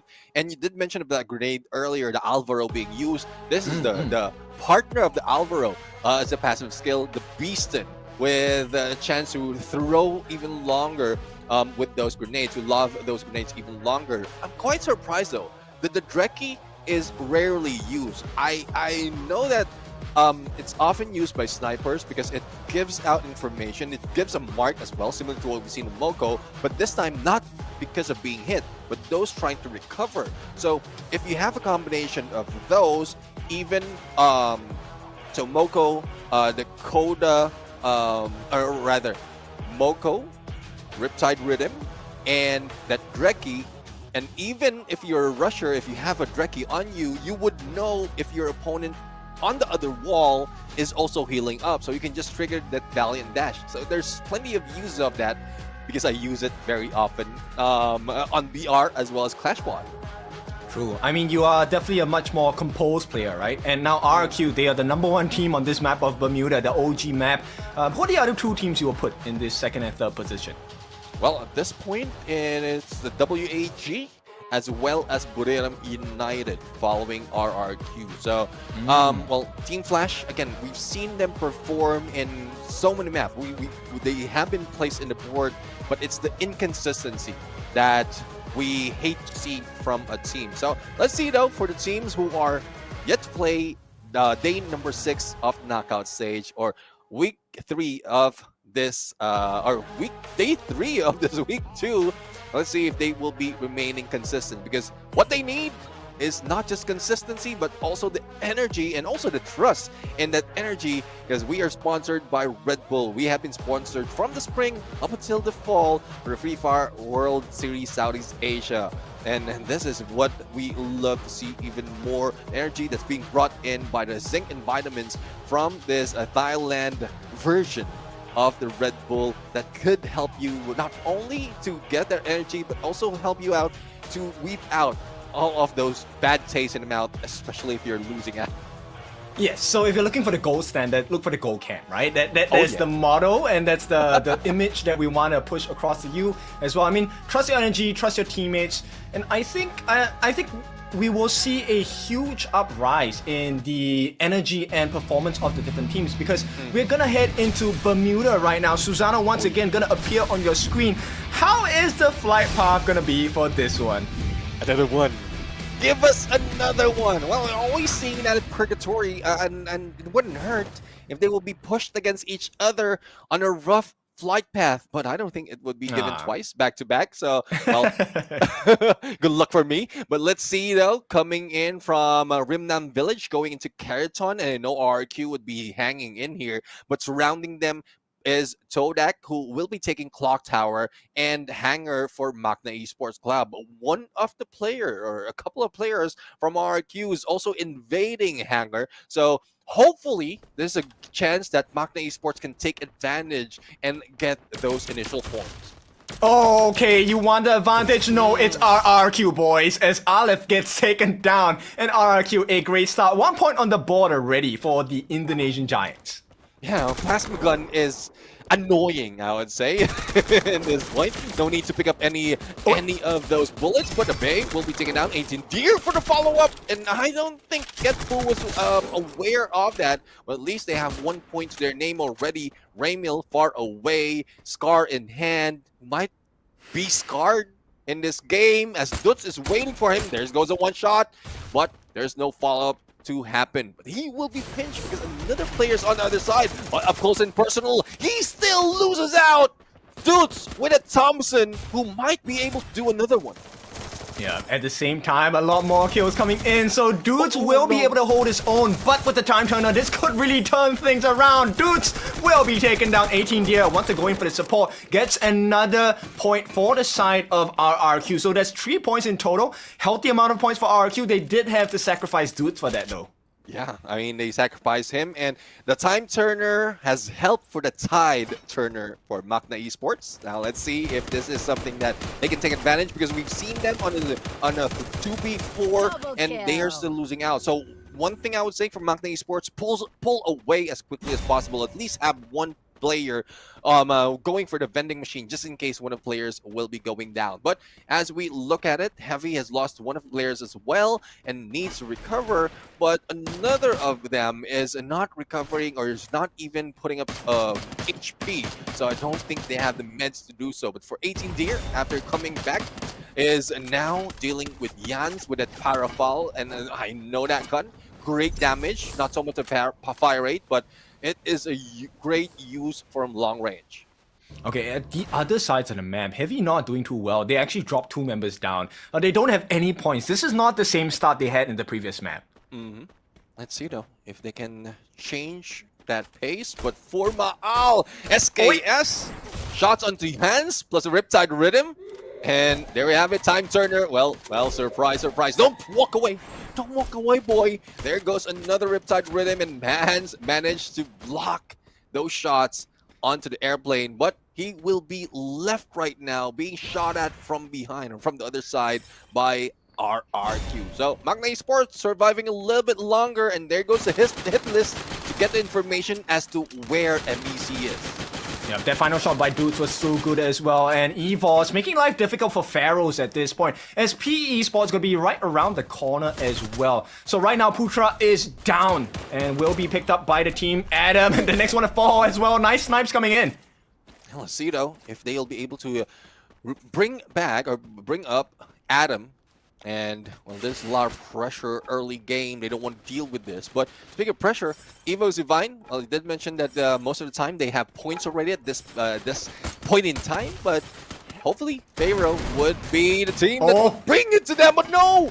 Jump shot literally against Aim God. I mean, that is something that we don't see that often, especially from back then. It was these two OG players that is going head to head and toe to toe against each other. But right now, a recovery onto Coach Hill, and let's see if they'll manage to survive this fight. Sensi with that Mag 7 and the Trogon for Ray. Yeah, it's not looking good. Pharaoh somehow has a number on the side of EVOS. Rasia gonna be taken down as well. Ray, the last remaining member at this side of the map. Can he do it as a 4-on-1? Not gonna happen at all. And they still survive because they have a remaining member, I believe. And now it's gonna be RQ against Magna. Let's see though if they can survive this, because they've been challenged so many times. And Raymiel, the only one remaining, but Doots has AC-80 in hand. Also, Glue Wall will save him a little bit, but you know how it is. Splits! Plus that nade! And Doots is still bringing it on. If we put in the board how many elimination Doots has done with that nade, it would be topping the charts. Yeah, this guy, he's not playing a shooting game. He's playing basketball at this point. I mean, look, so beautiful. Magna is so lucky because they have one player remaining. He can get the revive, but we need to see if he has sufficient coins to do so. At the same time, Heavy also suffering a very heavy loss here. 2 members down. Let's see though. Evos and the Cats are out, going against each other. There goes Aim God being taken down. Ray, a little bit of shuriken gameplay being done. Reminds me of Clash Water right now. Up close and personal, and Ray managed to take down Ron before going down on the hands of Sensi. Release. He showed off a little bit with that shuriken, but well, it didn't last that long. Yeah, at the same time, VP, wait, Exposy? He doesn't see him. Rasia, is this a free one? No. It's a good thing it didn't. No. It's a good thing it didn't, because we were only looking at one, but he is sensing a lot. And Rasi right now going up close and personal, a little bit of zigzag action, prioritizing on that vending machine. But did he do it? No, he didn't. But Coach Hill is still alive though, who can get into another vending machine, but might not be suspecting Burim United in this place. But he only has 200 coins. I don't think that's going to do enough. And this is not an ideal situation for EVOS. Now, Buriram, this is 1 3-point walking, and the Cruise gets him as well. Now, EVOS will be the first team to be taken out in this map of Bermuda. Not ideal for EVOS fans here. Not ideal and very unfortunate indeed. I mean, every time they get a drop on the team in this map, they're being taken out. So it's tough. Even Rasia couldn't go in for that fight. Well, especially it's a 1v4 situation. But Burim United right now, it is Bermuda, so we will see a slowdown. And if it wasn't for that final main member of EVOS running into them, then they will not be getting points yet. But right now, I believe Onyx Olympus will try to do the same. And you know how it is with Burim. They will try their best to end it in 20 seconds. Otherwise, they might be pulling away. I mean, if you get access to freebies, you want to take it, right? And Onyx, at this point, they are on fire because they are the team probably with the highest amount of eliminations. So Buriram, they would do well to get rid of Onyx at this point. But it hurts the hopes. Onyx fans, they do not want that to happen. Yeah, let's see if this is Onyx time against the Brew Blood. And, well, it was Sana waiting for the perfect timing. Spots one. And let's see, a nade being cooked right now, but not suspecting the 3 other players who will be in there. So hopefully a regroup by Burim United can help them, but they might not have spotted the other one on the lower side. And this might be the game changer for Onyx Olympus. Putra a little bit in too deep, but it's a good thing that Wasana already backed away. Glue wall melters just taking out that glue wall that's blocking their shots.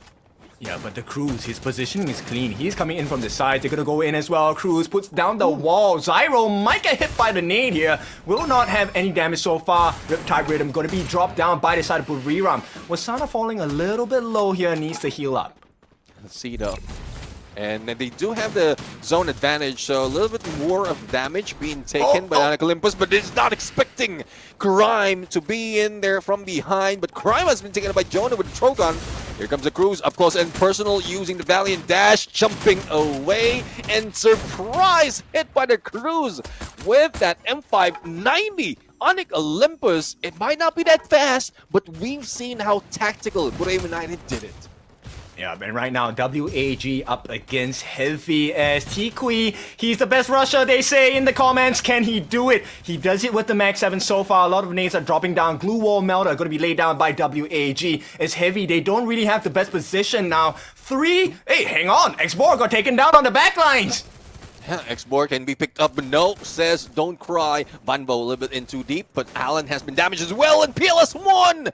Up close and personal with AWM, Tikui for the rush as well against Don't Cry, and WAG, I guess they still keeping the title, the best rusher that we have for WAG at this point, but we are also sensing a few more players from a different team right now, just roaming around, and let's see if Magna Esports can pursue this fight against WAG. Yes, I mean, they definitely want to be in the perfect position at this point, right? WAG kind of hurt. 3 members left on the board for them. And Magna, it looks like they only have 2. Yeah, well, let's see though if they can survive. Speaking of surviving, Virtus Pro trying to do the same. Diamond already out. Nameless cannot be picked up. But, well, fortunately, he has been. But will they have enough time to go for the reposition? Right now, down to 8 teams already. Brave United onto the edge, have seen PE Sports, but has not made any move to rush in. They don't have an open shot against PE Sports, but with Virtus Pro in the mix, coming back from Revive, this might start off that battle. But no, Moshi is already in the rooftop. Hearing those footsteps might give them that information. We've already seen the advantage of having a member on the top here, trying to land some shots onto Lauho. Glue Wall Melter going to be dropped into the apartment at this point as Brew, they're going to start that aggression. Let's see if the aggressive approach by the Cruz and Wasana would work this time around. The Cruz a little bit in too deep, and well, I would often see Wasana do that, and it can be successful. The Cruz is trying something different, and hopefully he can get back into his usual ways. But them buying time like this, I'm not into this, especially for Brave United.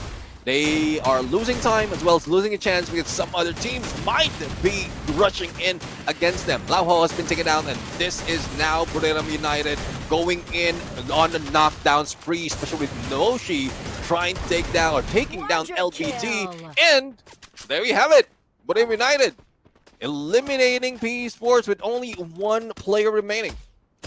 Yeah, but the trouble is not over yet. Virtus Pro, they want some free points and they see Buriram in the building. The urban structure is so far, thankfully, going to be of a benefit to the side of Buriram. Let's see the rest of the map here. So VP going to start moving towards the bottom side of the map. At the same time, Todak actually also has been taking a couple of free shots along with WAG during the engagement between Buriram as well as PE Sports. Yeah, I mean, it's good that they're putting in the numbers as well, sustaining their spot on that top 12. But we're seeing a binocular being used, spotting 3 players, 1 from WAG and a couple from AG Global, or it might be everyone from WAG. Now, PE Sports, though, still have Nolan, who have no one to help him survive longer. But it's a good thing that he does have that ridge to hide away from Brave United. But Blue will be closing in, and he will be forced to move out. Same goes for 3 teams who is at peak right now. Yeah, RRQ, they catch eyes onto Virtus Pro. Gonna land a couple of shots. Not gonna do too much damage at this point. But like you said, right, that lone member on PE Sports, that's the one that really matters. At the same time, Buriram, they get some nice shots onto WAG. RRQ, they see Todak, they want to go in. 18 Deer rushes in on his own. It becomes a 2v1 traps, runs away, and the backup is not enough. Todak falling low, 2 members down. It's RRQ with the grenade launcher as well. Abe caught in no man's land here, taking a couple of shots, has to get the Hughes down. Yeah, they really need to take this compound because it's an edge of circle. This can give them a good vantage point against the opponents on the other side. But speaking of other side, Brave United right now, good chance to spot out Jans from Magna, as well as hearing Virtus Pro on the other compound. But Wasana a little in too deep. They still have this depth that they can work with. Probably hide away, and it's still part of next phase of the circle. A lot of battle happening all throughout the map in between RQ and Magna Esports and AG Global. will just be waiting for the opportunity if Magna runs into them. I guess this is it. This is a chance for them. AG Global will just need a few meters to get into next phase, and they can take down MEC. Nolan, he is not long for this world. And PE Sports goes out in 7th place at this point as we have 6 remaining teams. AGL, they have done well to hold on. But look at RRQ, they have already 14 eliminations, looking for more in the form of Magna. Yeah, I mean, RRQ right now, well, they are top the board in terms of Bermuda. And there goes Team SR taking out Magna Esports. Jan's first to go down, and then following Get Blue. The pickup has been done, but not so much. The Blue will be hurting them, and Alif will not be aloof at this point. And Magna Esports dies out from the Blue. Only 5 teams remain, and 3 of which are in here. WAG with a couple of players remaining, and make that 3 players remaining. Might be meeting up with Buriram United. Yep, they're getting locked out. Oh, WAG, POS1 knocked down. At this point, this is not looking good. At the same time, Tikui, he needs to make something happen. Will not happen. WAG, they get taken out. And now this is the time they're going to go for the free ball. Buriram in the middle of VP as well as RRQ. And RRQ only the lone member, Ma'al standing alone. As AGL and VP, they have 4 members left. The nade comes in from Chinoy as well. They get rid of Diamond. And Virtus Pro losing that fight. 3v2 situation, but AG Global says, no, we want to be part of the party as well, even if we're not invited. And there you have it. Virtus Pro would be saying goodbye on 2nd. And AG Global, once again, they will grab Booyah for their team. Their rise is not yet over. Yeah, Fan the Flames, this one was a big win. Once again, AGAL silent but deadly in this map of Bermuda. And if there's any time to get the points, second last map of the day, yeah, this is the one you want. Yeah, definitely. I mean, back-to-back Booyah for the team. Despite of having 7 points only from previous Booyah, I believe this is even more in terms of elimination because they were not, they're keeping distance, but they're always part of engagement. Even at this moment, there's still a few players from the opposing side, from Virtus Pro, and they already have 7. So this is even more. And, well, I guess pulling away from the 12th spot is one thing that AG Global is good at. Now, we want to see and how this brings them to the leaderboard later on. Yes, I mean, I think it's safe to say that AGAL, they're kind of secure in their positions in the overall standings for now. The question is, VP, how many points did they get in this particular map, right? Have they overtaken the other 2 teams in the form of Flash and BTR and, put themselves in 12th position? I couldn't say because Virtus Pro, in spite of the number of engagement, they're also losing out on a few. So it seems like just have to wait later on how many. I don't have the exact numbers just yet, but again, it looks like a much slower pace this time around, especially in Bermuda because, well, this is an OG map. Everyone knows how to go for rotation. The only question is, was it a top-heavy game? When we see in the match later, it might be quite balanced on the top half because there's a few teams that, despite of having only a few remaining in the last or final stages of that match, they still put in numbers compared to what we've seen in the first 2 maps that we have for today. I don't remember who it was, but one of the teams had 14 eliminations even before the final few fights of the circle. So that is good points for them. RRQ, I believe. That is RRQ. I was thinking EVOS, but wasn't EVOS the first to go down? So, yeah, I think it was RRQ. RRQ was the one who got 14 eliminations, but it was like Ma'al was the only one remaining in that final moment. I don't think they added a few more, but you know how Ma'al is. He's taking those cheeky shots and probably grab a couple more of those scores. So really waiting on how this changes the pace of the game, but also as well as who will be our MVP because there's so many potential MVPs right there, especially from AG Global. And earlier, we've seen Sypha, was it? So it might be Zoo who might be taking it this time around. Before we take that MVP slide, let's go into the highlights review or recap what happened earlier. Yeah, you know what? One of the most disappointing things was Heavy. I think Heavy, once again, I think they got a couple of points at the start, and unfortunately got taken down really early in this map of Bermuda. Yeah, I mean, compared to what Purgatory, where they have 8 elimination, this is well, I gotta say much slower because Heavy's not in a good running, regardless of whether it's the beginning or towards the end. Heavy seems like heavy-hearted at this point. But going to MVP, it is Team SR, and well, wearing that Oscar, Antonio, Joseph, and Shani, this guy has shown us great gameplay, similar to some of the rusher, the clutch players of the other teams. But Team SR is one of those that can bring that valiant dash to justice. But this time around, not so much of elimination as well as damage, but spread across the board. I guess looking at the damage, it's more of a third-party gameplay that they did. I mean, this is something that has worked for AGL, right? I mean, having 2 Booyahs in a day, it tells you something. So AGL definitely playing their cards right. They have been silent, not really a lot of points on the board. They have like 9 points in total, but with the addition of the fixed placement points, this brings them 21 points ahead. And let's take a look at the active and passive duo. I think with the Riptide Rhythm by the Skylar has been really on point for the team. And like you mentioned, right, the Tatsuya, the Oscar, the 2 dashing skills have been very useful and valuable for the side of AGL. Yeah, definitely. I mean, it's more of a standard build that we see from most of the teams. Not so much of different. The only thing that surprised me as well is Chinoi. Like, he is playing support bomber at this point. I mean, Cassie with that basic therapy, and then having the Beaston, even the Alvaro as a passive skill. But as we look at the game standings, there we have it. RRQ once again denying AGAL of that #1 spot. But regardless, Booyah, if you can take the Booyah, that would be helpful, especially on the Champion Rush format that we have. But what's following, or who's following them?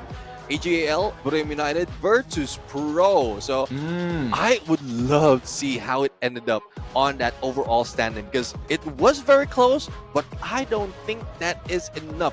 14 right now. We were counting 18 earlier, right? Yeah, 18. They need another 4 more points. There's 1 more map to do it.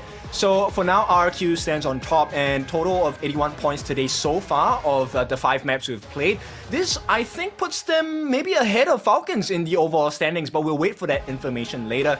And you know what? Today is not the day for the Malaysian teams. Todak and Magna, not the best performance today. Yeah, it's not showing right now compared to what we've seen day #1 of this week. Todak has led the team, but it's not... I don't know what happened. I don't know. Probably the other teams, because of the desperation of getting the top 12, is already doing so much. Now, this is what you were asking for, RQ. Yes, they are in the lead of Team Falcons, but going into the bottom, Virtus Pro, well, still need 4 points, but if they can do it once again, at least survive much longer, they will be able to end it on the top 12. And it would be very unfortunate for Team Flash, because there's nothing that they can do about it. True. VP is the only Thailand team that has not made it into the top 12 after 2 weeks. So I think all Thailand fans are kind of cheering them on. VP, make it count, make it work. This last map needs to be the best performance of your lifetime. Now, with that being said, let's take a look at Onyx as well. 192. So about 22 points away, also doable for them. They can maybe try and put down Flash another foot down, but then they'll have to make sure they, take over VP. Let's see though, I mean, who's taking over who, but looking at that leaderboard, and you did mention about Virtus Pro not being part of the top 12. From the past, it was Pharaoh, previously CRM. Now, it looks like with the change of name or change of organization that's handling them, the change of brand is helping them or motivating them right now on performing quite well. And we've seen that even before they are Pharaoh. So I'm loving this side of Pharaoh right now. And let's see if they would bring more onto the next match, or the next match as well as into the next week of battle. Because AG Global, I know if they reach that 80 point on the Champion Rush, or when they get there, then I think they are well used to grabbing a booyah that they might be our next champion. True, they truly have found the formula of being silent yet deadly, right? And I think this is really scary for all the other teams playing right now, regardless of whether you're from Group A, B, or C. And of course, for our last map of the day, we're heading into Solara, with BTR being the #1 team, Falcons and Buriram following second and third. But Falcons and BTR will not be playing today, which means Buriram, they will be at the best position. What other teams would you put on Solara? Hell, in Solara right now, we know that apart from Buriram, we also have Todak and PE Sports, followed by, and there's one thing, PE Sports, WAG, and Heavy. Like head-to-head. I know I'm extending the list right now, but it just surprised me that 3 teams from Vietnam is being part of the top 5 in this group for Solara.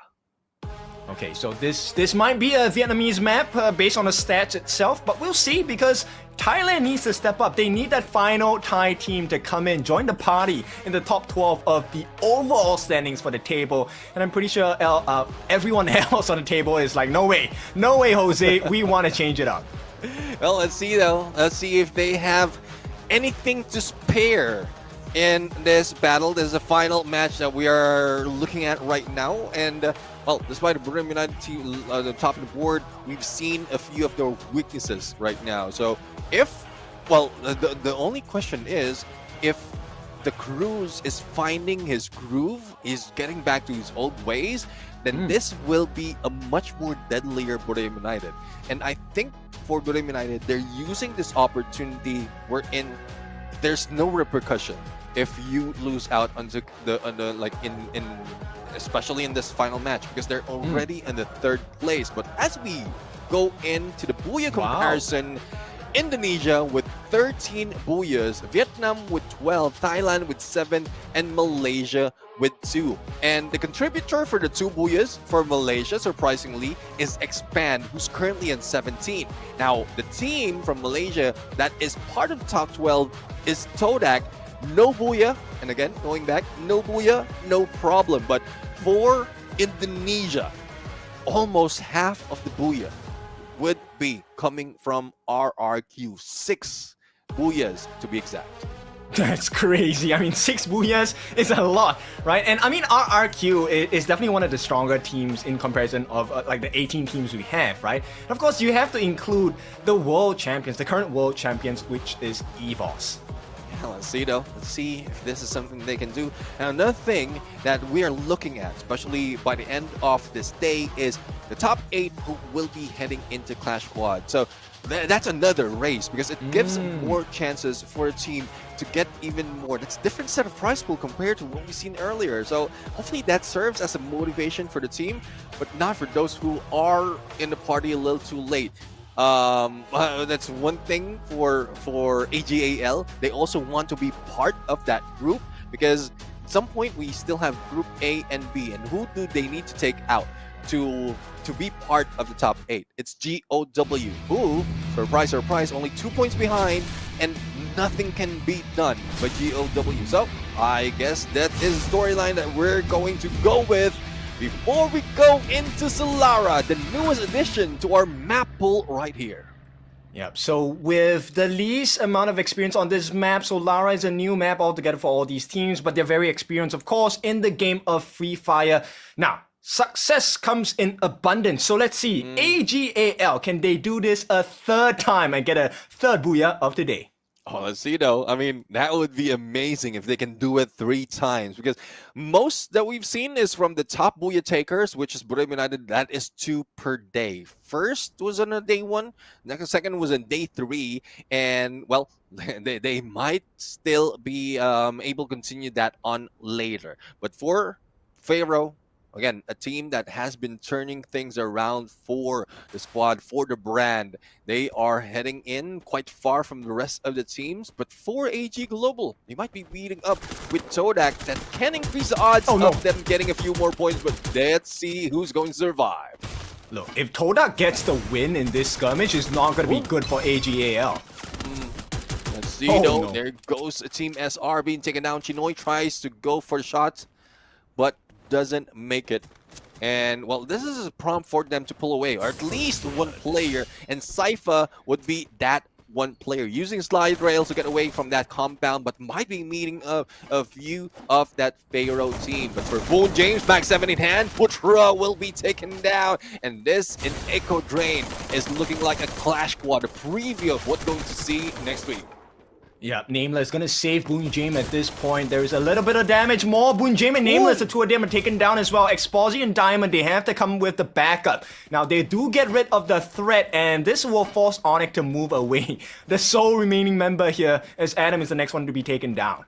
Yeah, there goes Adam being covered, being revived, and Zyru, well, VP saying sorry to Zyru at that point. And let's see on what else will be done against Virtus Pro, because it seems like with this chase on that 12 spot, Virtus Pro is looking prime. They don't look like the team that we've seen last week, and quite surprisingly, I'm most questioning if they can do this in week 2 or in other weeks. Why are not they doing it in the first few days of the knockout stage? Because you have to stretch, man. I mean, if you want to go for exercise, you need to make sure you stretch, warmed up, and I think they might not be warmed up, but WAG as well, caught off guard as LBT, another nice shot coming in. Lauho gets a knockdown at the X-Bar as well. WAG not the best position, but it's not the worst. And in the meantime, Onyx, oh no, they are taken out. Well, it is Onyx Olympus being taken out, and unfortunately, no points for them in this game. But, well, it's no different from what we've seen before. We know that they can turn things around when it comes to the next phase. But for Pharaoh, let's see if Heavy will give a decent response. But boy, will be taken down. And Dawn right now for the flank against Don't Cry. Don't Cry spotted, AC-80. And there goes a quick hit. Not even the scope.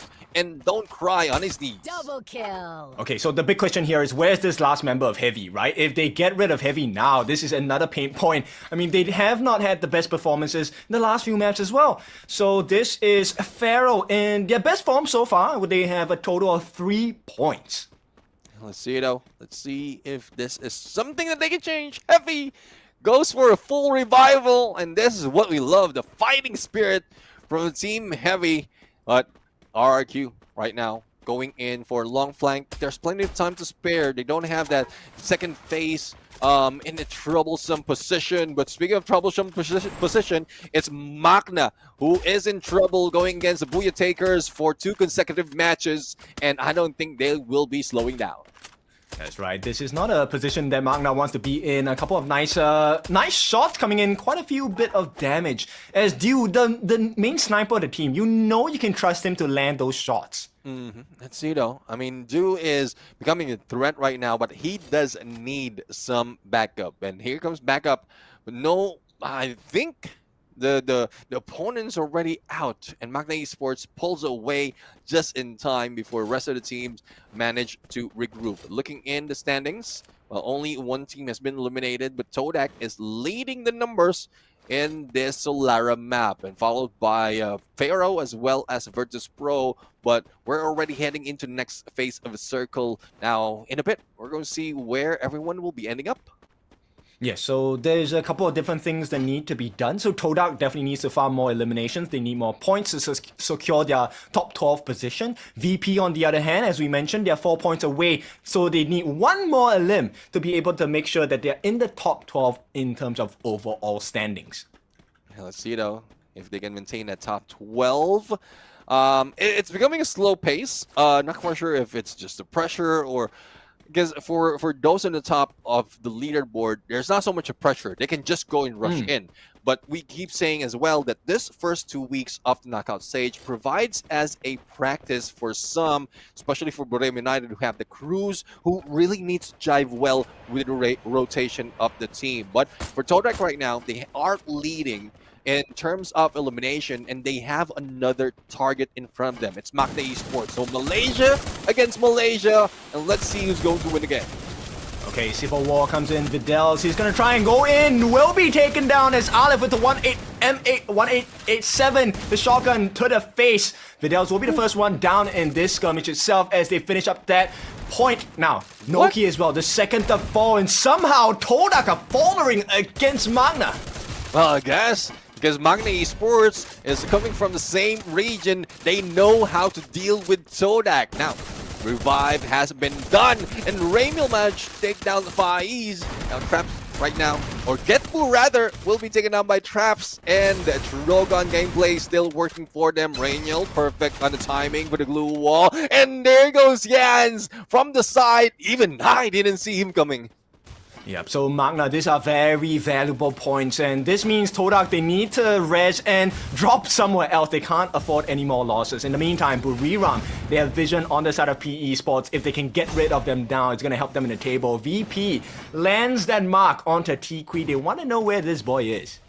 Let's see though. And well, speaking of knowing, Brim United has known where PE Sports is because of that marker, because of the hit list that has been put on them. But this tent is so strong that even those nades cannot go through. Now let's see if the FGL can help them as well. And this pushes the Cruz and Wasana onto the other side. So, well, it's working. Good defense coming from PE Sports. But Jonah shoots, almost, but no score. It was a little bit of damage onto the three players of PE Sports, but I am loving the defense coming from PE right now.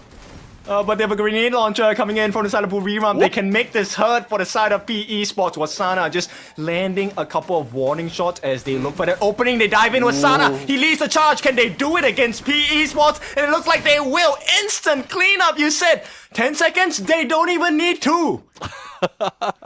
And one thing I would say is good enough for PE Sports. They have this Steffi, because otherwise they have been taken down. They could have been taken down by Jonah quite early. But this is what I'm talking about. The moment that they go in for a rush, one takedown, and it doesn't need 2 seconds until the cleanup. Well, let's see though if that can be repeated once again. Classic Buriram United. I love seeing that. Wasana here gets a couple of licks in from the opponents, will be forced to back away because of the FGL. Wasana so far, he made a successful lead on the charge for Buriram. Can he do it again? Let's see though. Let's see if Evo's Divine can defend themselves. So far, everyone from Buriram United is stacked in either on the 2-player, but Wasana right now on the 2nd floor, missing out on those shots. Jonah prepping as well, as they need to recover and reload because Coach Hill is cooking up. No! From afar, Dawn take out Coach Hill, so they lose out an opportunity. And I love how Evo's is getting away, not one direction, but in separate direction, just to make sure that they will survive. Buriram was upset with that, man. They were about to finish the job. And a steal in terms of points coming in from the opponents here. Not going to be ideal as Raymil has been sniped down, headshot by Zensi as well. See though, we'll see RRQs just hiding out and Heavy right now on their heels. And there goes that Aurora Vision being popped by Heavy. But knowing where they are, getting that information, all RRQ needs is to buy time until that expires, and they can go a different route. Probably go for a pinch or use that slide rail to lead them into the next phase of the circle. But there you have it. The next phase would be shown. RRQ right now going in, dealing with those shots against Heavy and Nade, not even making it hit, because knowing RRQ, they would have that Steffi invalidated the throwable. Okay, we need to take a look at Bui's positioning, right? At the back lines. He's looking for the snipe, but gets a snipe down by Dutz. I think Riptide Rhythm going to be disallowing that defensive glue wall. So RRQ, they kind of match up in pace. Don't cry. Might be in a dangerous position. Let's see though, and how dangerous it would be for them, because RRQ is getting close not only on Heavy but also hang on! AG on the other side. There goes a takedown, and Don't Cry takes 18 Deer out. Abe right now tries to go in, but they still have dudes on the other side. Where is Maaldo? He doesn't have an angle, and in a bit Dudes might be seen by WAG, and he would be the next one out. Yeah, not ideal for the side of RQ here as EVOS goes up against Buriram. Wasana once again leading the charge. You are asking for the performance of the Cruise. He's not doing too well this time as Wasana, he makes the amends for the team and they take out EVOS at this point. Last year, M82B on a shotgun fight, not smart. And there you have it. EVOS almost taken out completely. It's a good thing that 2 has been brought back. The same goes for RQ. A recovery is needed right now, but there's not so much of real estate to work with. Abe. Evo's Go Chill being seen by Abe, both of them with a P90 and just coming back from a revive. And there you have it. Abe will be taken out. Aiden will need to crawl around, hide away from everyone else. Dude, Kuma, I need to point this out to you. Buriram, out of the blue, they have 9 points. That's insane. You know, I guess this is one thing that Buriram United is taking advantage of, because from the past it's more of Indonesia or Bigatron that is taking the lead when it comes to Solara, and Buriram United wants to take advantage of that opportunity that opens up for them. If they can also take Solara in their number of maps that they can top the board together with Alpine, there's 2 chances already for them to increase their numbers. I mean, look, Solara looks like a redemption counter for Buriram, right? They have this, hey, I'm here to redeem some points, and now they have 10 points. They've taken out RRQ out of the picture as well. And all they need to do is to finish the game as the #1 team with the Booyah. Yeah, let's see though. Let's see, because I was looking at my notes. Buriram United is currently 3rd in Solara, 3 points behind Team Falcons with 53, and BTR still leading that number with 69 with 2 Booyah. So if they get a Booyah, decent amount of points, they will take that lead against BTR. And if you only have 1 contender in grabbing the Booyah in this map, then there's a 50-50 chance that if this is the final map on the champion rush condition, then you have that chance to be the king once again.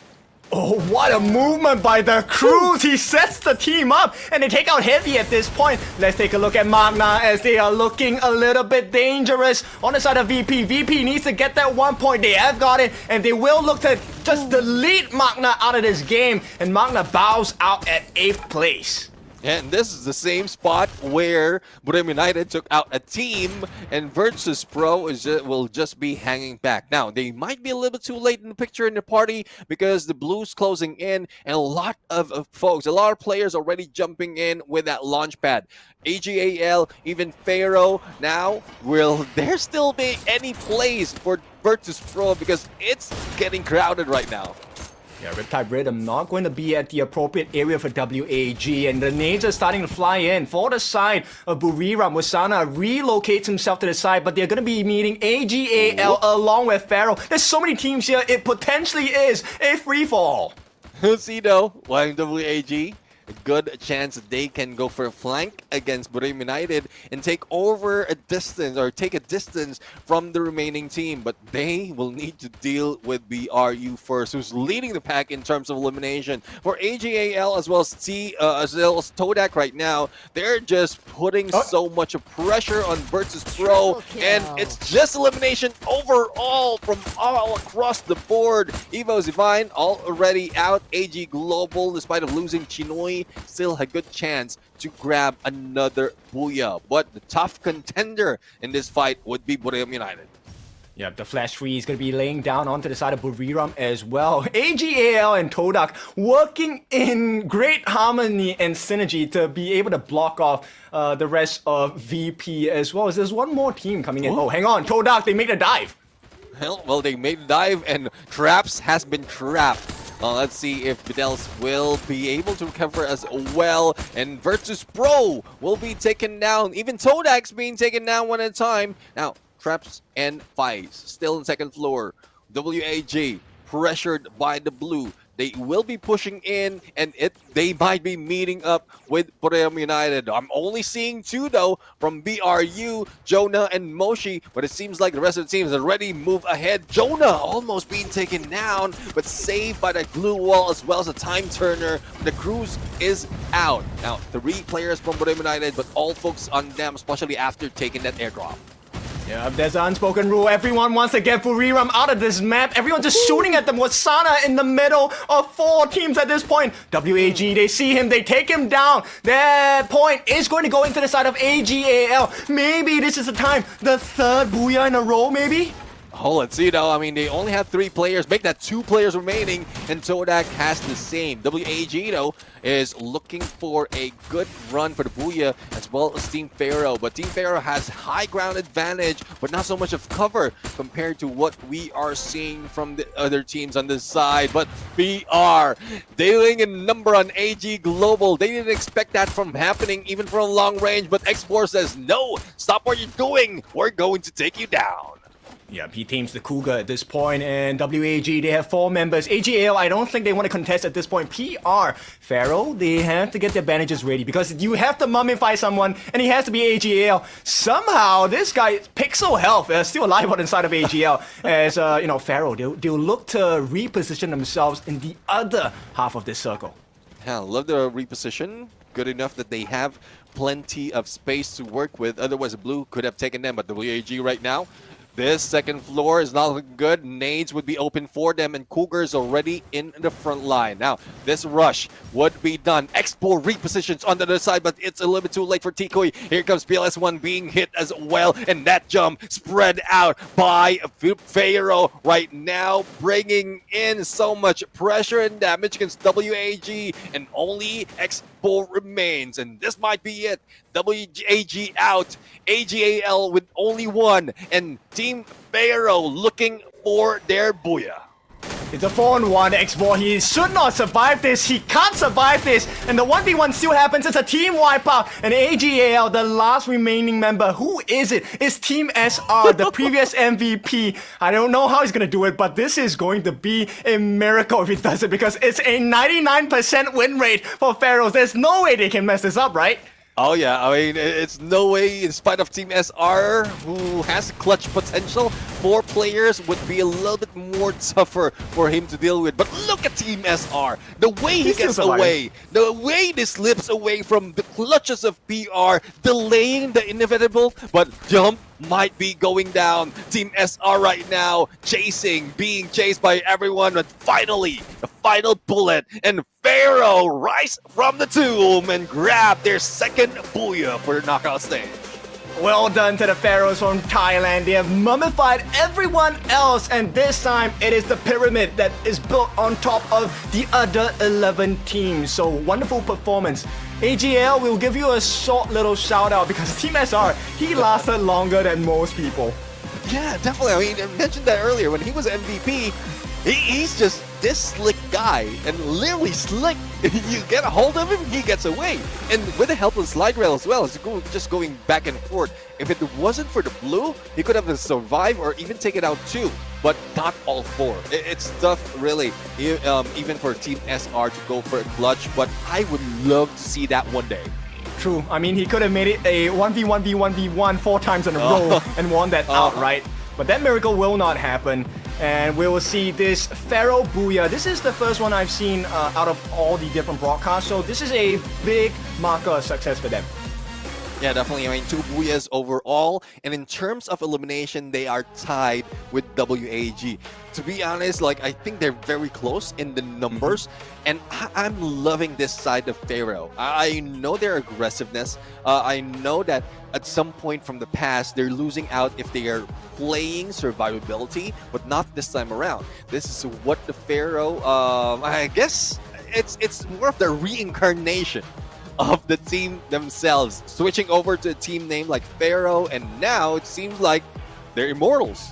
Yeah, that's true. I mean, one of the strengths that they showed this time that really didn't show up that much across all the other maps was the fact that they recognized the movement of the circle, right? So the reading of the circle was much better from Pharaohs this time, which enabled them to be in a much better elevated position, taking the free shots as well. And unfortunately for WAG, it was their downfall. Yeah, I mean, they're being shot at a lot of angles. Like, they were dealing with Brim United, and then Pharaoh just took advantage of that. Even Todak and AGAL was also targeting them because they're on just one corner that would be taken by the blue in a couple of seconds or in a few seconds. So they were stuck, nowhere to go, and WAG just had to run it, try to play with it. But well, it's Team Pharaoh who took advantage. And you did mention about how they play that zone. Though they are in a little bit of dip, but they have that elevation that they can turn around, and the timing that they did it, because otherwise if they were late by 3-5 seconds, the damage could have been detrimental, and they wouldn't have taken this booyah. True, the initial rotation where they took that jump across the blue, a couple of ticks, that was a bit scary, right? Because of course, as you know, foundations of battle royales, the blue will start to hurt the later the circle is, and that initial rotation really changed the game for them because they were in a much more prime position. Number one, to have more open line of sights, and the angles were a little bit clearer for them to take those shots against their opponents. And I think the only thing that really would have just irritated them a little bit more than anything was the fact that Team SR kind of made them really work hard for that last finisher point, which net them that booyah, of course. Yeah, I mean, if you can replicate a player like Team SR, put it in one team, and definitely they can go for a quick clutch. 2 players against 4, easy. But 1v4, very difficult. But it seems doable. If you can go for isolation, depending on what skills, if you can replenish that, if he's using a Tatsuya, a Rebel Rush, and then he goes for a knockdown, instantly that Rebel Rush will be replenished and he can do it again. But I don't know. I want to see that. I've seen that in 18 Deer. I just can't remember if it's a 1v4 or 1v3, but it did manage to go for a clutch. Another is Ma'al, but he's a sniper.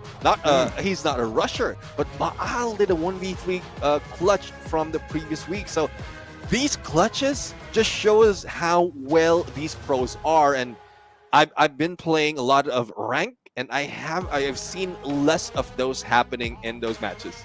Okay, I have been playing rank as well, and then let me tell you, my performance is not great. So, yes, I hope to be able to incorporate Tikui's spirit in me as a absolute god of a rusher, right? Tikui has been really impressive on the side of WAG as well. And of course, this is the last map of the day, and if you're new to Free Fire, this is all the action, right? We have so many different skills you can use, different passive. As we'll walk through the rest of this map itself, we'll show you the MVP, we'll show you the passive, the active skills, and the favorite guns that have put out the most value in this last map of Solara.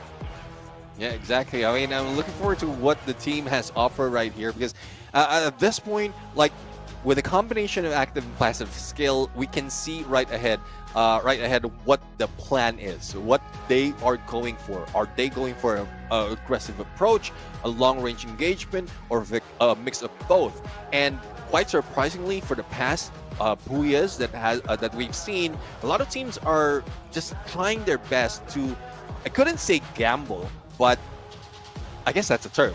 Gamble in combination of active and passive skill that is not part of their actual role. Because if it can be covered with the 3 slots in passive, then why not? That would help the team. And a combination not only of one player, but a mix up or spread out across all 4 players. And there's phenomenal things that we can see in a game from just that factor. Yeah, what makes a strong player is not just having one strong skill or skill set, but it's also having the ability to be multifunctional, right? And I'm glad they showed this on the broadcast, because I want to talk about that tent. That tent was made of I don't know what. Nobody was able to break that tent, but here is the MVP. Pharaoh here, 5 eliminations for jump, dealing a total of 2,462 damage across this map itself, 7 knockdowns, and it's a stock standard passive and active skill equipped by jump.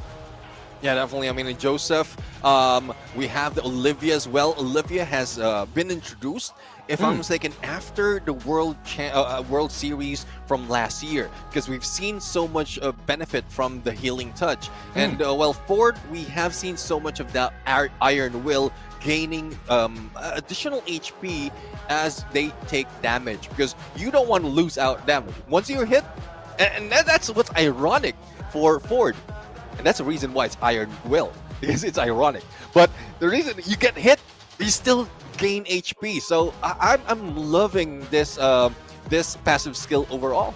True, and with Olivia, right, you also give your teammates health when you pick them up. So that recovery is not just about making sure that Jump has a good game, it's also about making sure that the rest of Pharaohs have a great game as well. And this is what we mean by having good teamwork in Free Fire, right? You can't just have 4 team individuals that are very good. They need to learn how to work together. And in this last map of Solara, Pharaohs really just showed you what it means to have good team synergy and good team execution as well.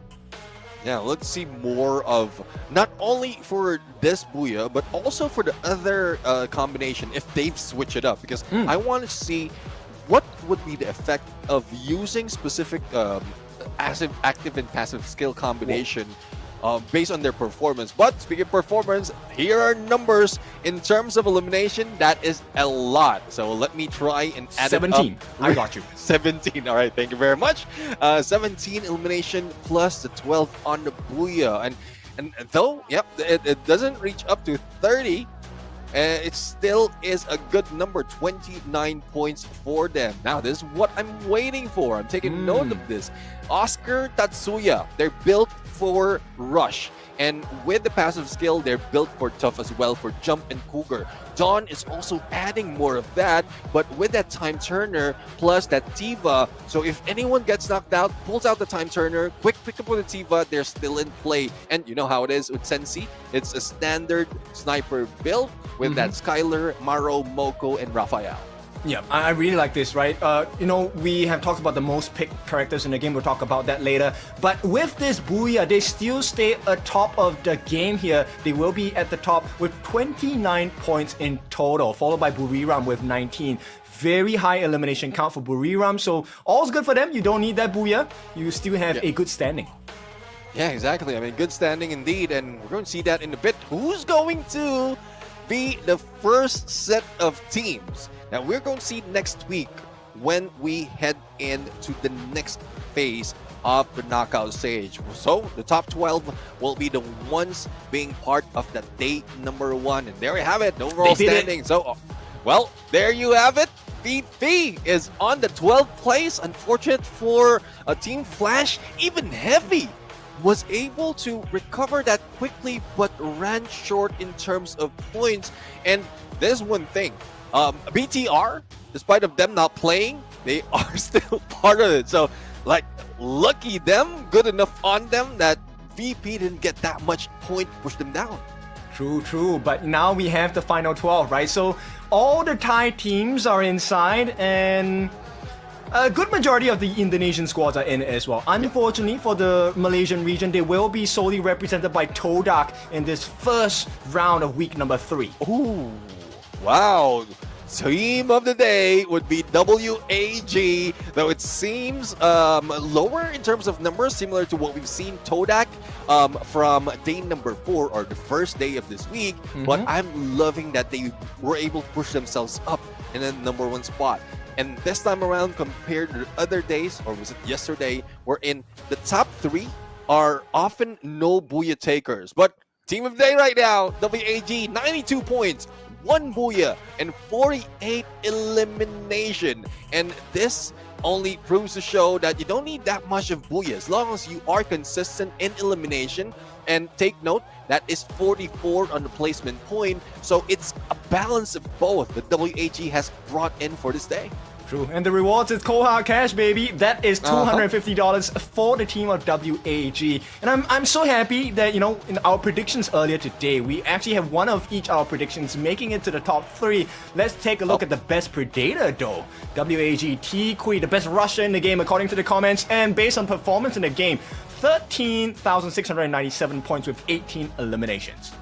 Yeah, dudes side to side with Brim United Jonah, the Grenaders, the Bombers of the teams, I would say, on 2nd and 3rd, and Explorer as well as Diamond right there on the 4th and 5th. And I'm really excited on how this is going to turn up right now, because we just ended 2 weeks of the knockout stage, and we now have to see who's going in onto the next battle, onto the next phase, and how it's going to turn up. But in a bit, we're going to have an interview as well, and I'm looking forward to who will be interviewed, because I want to also, apart from looking at their stats, I want to get into the minds and hear what the answers are. So let's bring it over to our interviewers as well as the team to hear what they have to say.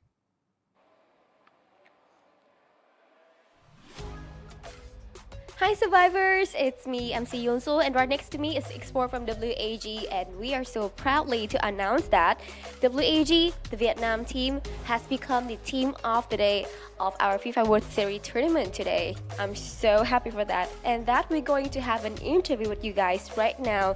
Xin chào tất cả các bạn khán giả, và mình là MC Yunsu. Bên cạnh mình đây chính là Esports đến từ đội tuyển WAG, và thực sự rất là tự hào khi ngày hôm nay WAG đã trở thành đội tuyển team of the day với số điểm là 92 điểm. Quá tự hào, quá mãn nhãn. Vậy thì bây giờ hãy cùng chúng mình phỏng vấn Esports một chút xíu nha. Alright, into our first questions. So WAG is playing in the long road, having a really good. But as you guys can see that in the short road, the stability is not there. So what have you guys prepared for the second stage of the knockout stage? Since every day we only have one team of the day to access to the grand finals early. WAG bắn đường dài rất tốt, nhưng mà ở những chặng đường đua ngắn thì vẫn còn thiếu sự chắc chắn ở đó. Vì thế các bạn đã chuẩn bị gì cho lượt về khi mà mỗi ngày thi đấu sẽ chỉ có một đội tuyển team of the day duy nhất để vào chung kết sớm vậy ạ? Thì tụi em đang ổn định lại lối chơi. Sau cái ngày thứ 6 thì tụi em bắn không tốt thì em đã về ổn định lại lối chơi. Team là vừa bắn nhau vừa đi bo này nọ, nên chắc là có thể bắn đường ngắn thì chắc là bắn được. Chắc là vẫn được. Okay, so we're having our plans. Finally, after game 6, we really understand that what is happening to our team, even though it's just a small mistakes, and we go home, we practice together, especially for the circles, because we understand that the obstacle of our team is that moving around the circle is kind of weak for us. So we are trying to figure it out what is happening and trying to solve it together. But overall, it's still a long road, so we're going to enhance it and try our best to approve it. Alright, so our second question is going to be the Clash Squad mode. So for WAG, they are top 4 and they will have to meet another Vietnamese team, which is Team Flash for top 14. So how do you feel about this, destined meeting? Ok, bởi vì chúng ta là đang nằm ở top 4 thì đến với chế độ tự chiến vào tuần sau thì mình sẽ phải đụng độ với Team Flash là ở top thứ 13. Vậy thì Esports nghĩ như thế nào về cuộc đụng độ nó không có mấy gọi là dễ dàng này vậy ạ? Em thì em thấy bình thường ạ, tại vì ở ngoài mình Việt Nam thế thôi, nhưng mà vô trận đấu thì mình là đối thủ hết à. Nghe có vẻ như là khá là căng thẳng đó. I feel pretty normal because as you guys can see, outside we are friends, we are, Vietnamese, right? But if we're going to the game, especially for tournaments, everyone is the opponents or enemies to each other, and I really understand Esports about this. Alright then, so for another questions of the Clash Squad mode, I can see that WAG has several achievement in Clash Squad mode. So what have you guys prepared for this, for a new image of WAG in the Clash Squad mode? Bởi vì Yusun có thấy được rằng là WAG cũng đã có khá những thành tích ở chế độ tự chiến, như đặc biệt là vừa rồi của chúng ta có giải Ninja Clash ở Thái Lan nè, mọi người đã thi đấu rất là xuất sắc. Tuy là thành tích không phải là vô địch nhưng mà vẫn có một cái sự tiến bộ rõ rệt từ đợt trước. Thì không biết là với lần này thì mọi người sẽ có cho mình những cái sự chuẩn bị gì để có thể coi là một cái hình ảnh mới hoàn toàn của WAG ở chế độ tự chiến lần này vậy ạ? Với tự chiến thì team em chắc thua mỗi Falcon với Blue thôi. Còn lại thì chắc chuẩn bị thì không cần chuẩn bị nhiều. Không cần chuẩn bị nhiều luôn hả? Ồ, tự tin quá vậy ta. So for Esports, he said that I think that the only team that we feel scared is just Buriram United Esports and Team Falcons. But for the rest, we are okay. So we're just gonna chill. Maybe the, the preparation is still there, but not gonna be that much. Just only much for the team that I just told you guys. Well, very confident, right? And I love this about WAG because guess what? Today we are team of the day, so why not? We have the chance to be confident. Cảm ơn các bạn khán giả rất là nhiều vì đã theo dõi phần phỏng vấn của mình cùng với Esports đến từ WAG. Và xin được chúc mừng Esports bởi vì các bạn đã trở thành đội tuyển Team of the Day ngày hôm nay. Và hy vọng rằng họ vẫn sẽ giữ được lửa, giữ vững phong độ. Và tất nhiên là đến với tuần giai đoạn lượt về của chúng ta thì hãy lấy luôn cái tấm vé đó, đi vào chung kết sớm luôn. Đừng có rơi vào tuần 6 nữa nha các bạn. Cố lên nha. Về nhà giữ gìn sức khỏe, ăn ngủ nghỉ đàng hoàng, đừng có livestream trễ nữa nha. Alright then, thank you so much for watching our interview. This is Tian and good night. Thank you, Yun Sol. That was a great interview, and really every little bit of practice matters, right? So WAG, yes, I think very humble response, knowing that hey, we still need improvements. But what do you think about their performance so far, just across the entire 2 weeks for WAG? Yeah, I mean, WAG is a team, as you mentioned earlier from the beginning of the day, it has great potential, and it even showed up in a previous season. Just so happened that it was tough because other teams are like adjusting so well quickly, and I guess with that, with what they did right now in Knockout Stage, they adjusted quite well, quick enough for them to be on the top of our leaderboard. So this time around, WAG looks stronger. Again, Esports, I know I put them in my prediction, but they were the motivator of Vietnamese team to be able to get into different levels of the tournament. But speaking of another level, the top 12 team participating on the third week, day number 1, are here. RQ, Team Falcons, Brim United, WAG, Pharaoh, Evo's Divine, Esports, AG Global, GOW, Todak, BTR, as well as Virtus Pro. All right, I was about to give you a beat there with the dooch, and then you can run through the entire thing. But yeah, these are your 12 teams. They have put up the best performance in the 2 weeks accumulated. So they will battle it out for that first place slot to be able to get themselves into the grand finals. And as all of the talents have been discussing, right, you want to be in the grand finals ASAP. And also, the top 8 teams will be part of the Clash Quad Swiss stage, where teams will be heading in the first round to see who's going to get all those wins and losses. And a combination of those would put them in specific spot in this bracket. And if you get 2 losses, you're out. If you get 2 wins, you will be heading and advancing into the playoffs. And I'm loving this format right now. I think we have a longer format on the Clash Quad and more chances to learn as well, because we talk about this. Battle Royale or Clash Quad is just a condensed part or condensed version of Battle Royale, because each specific map in Clash Quad is part of that BR map. That's right. And you know what? If you have trouble understanding this, it's just a winner's bracket and a learner's bracket, right? So if you win, you continue at the top of the table. If you lose, you have to learn. And, you know, hopefully your learning gets you to a better form as you progress through the different Swiss stages of Clash Squad mode. Now, this, of course, then tests your ability, number 1, in your finance management. How well are you doing in terms of managing your resources? What kind of guns do you want to buy? Do you want to buy your shields? Do you want to buy your mushrooms? And then everything coming together where your gunplay is very important. Synergy, once again, is at the peak of the mountain for all of these teams. Yeah, definitely. I mean, the stretch of tournament that we have from BR to Clash Squad is showing us so much potential in terms of esports for Free Fire. But there you have it. The last day of the week for the first 2 weeks of Knockout Stage is over. The next set of weeks, the next set of battle is up for the ticket into Grand Finals. I am Neptune, this is Kindofu. We're going to say goodbye and good night. See you again next time for another Free Fire action.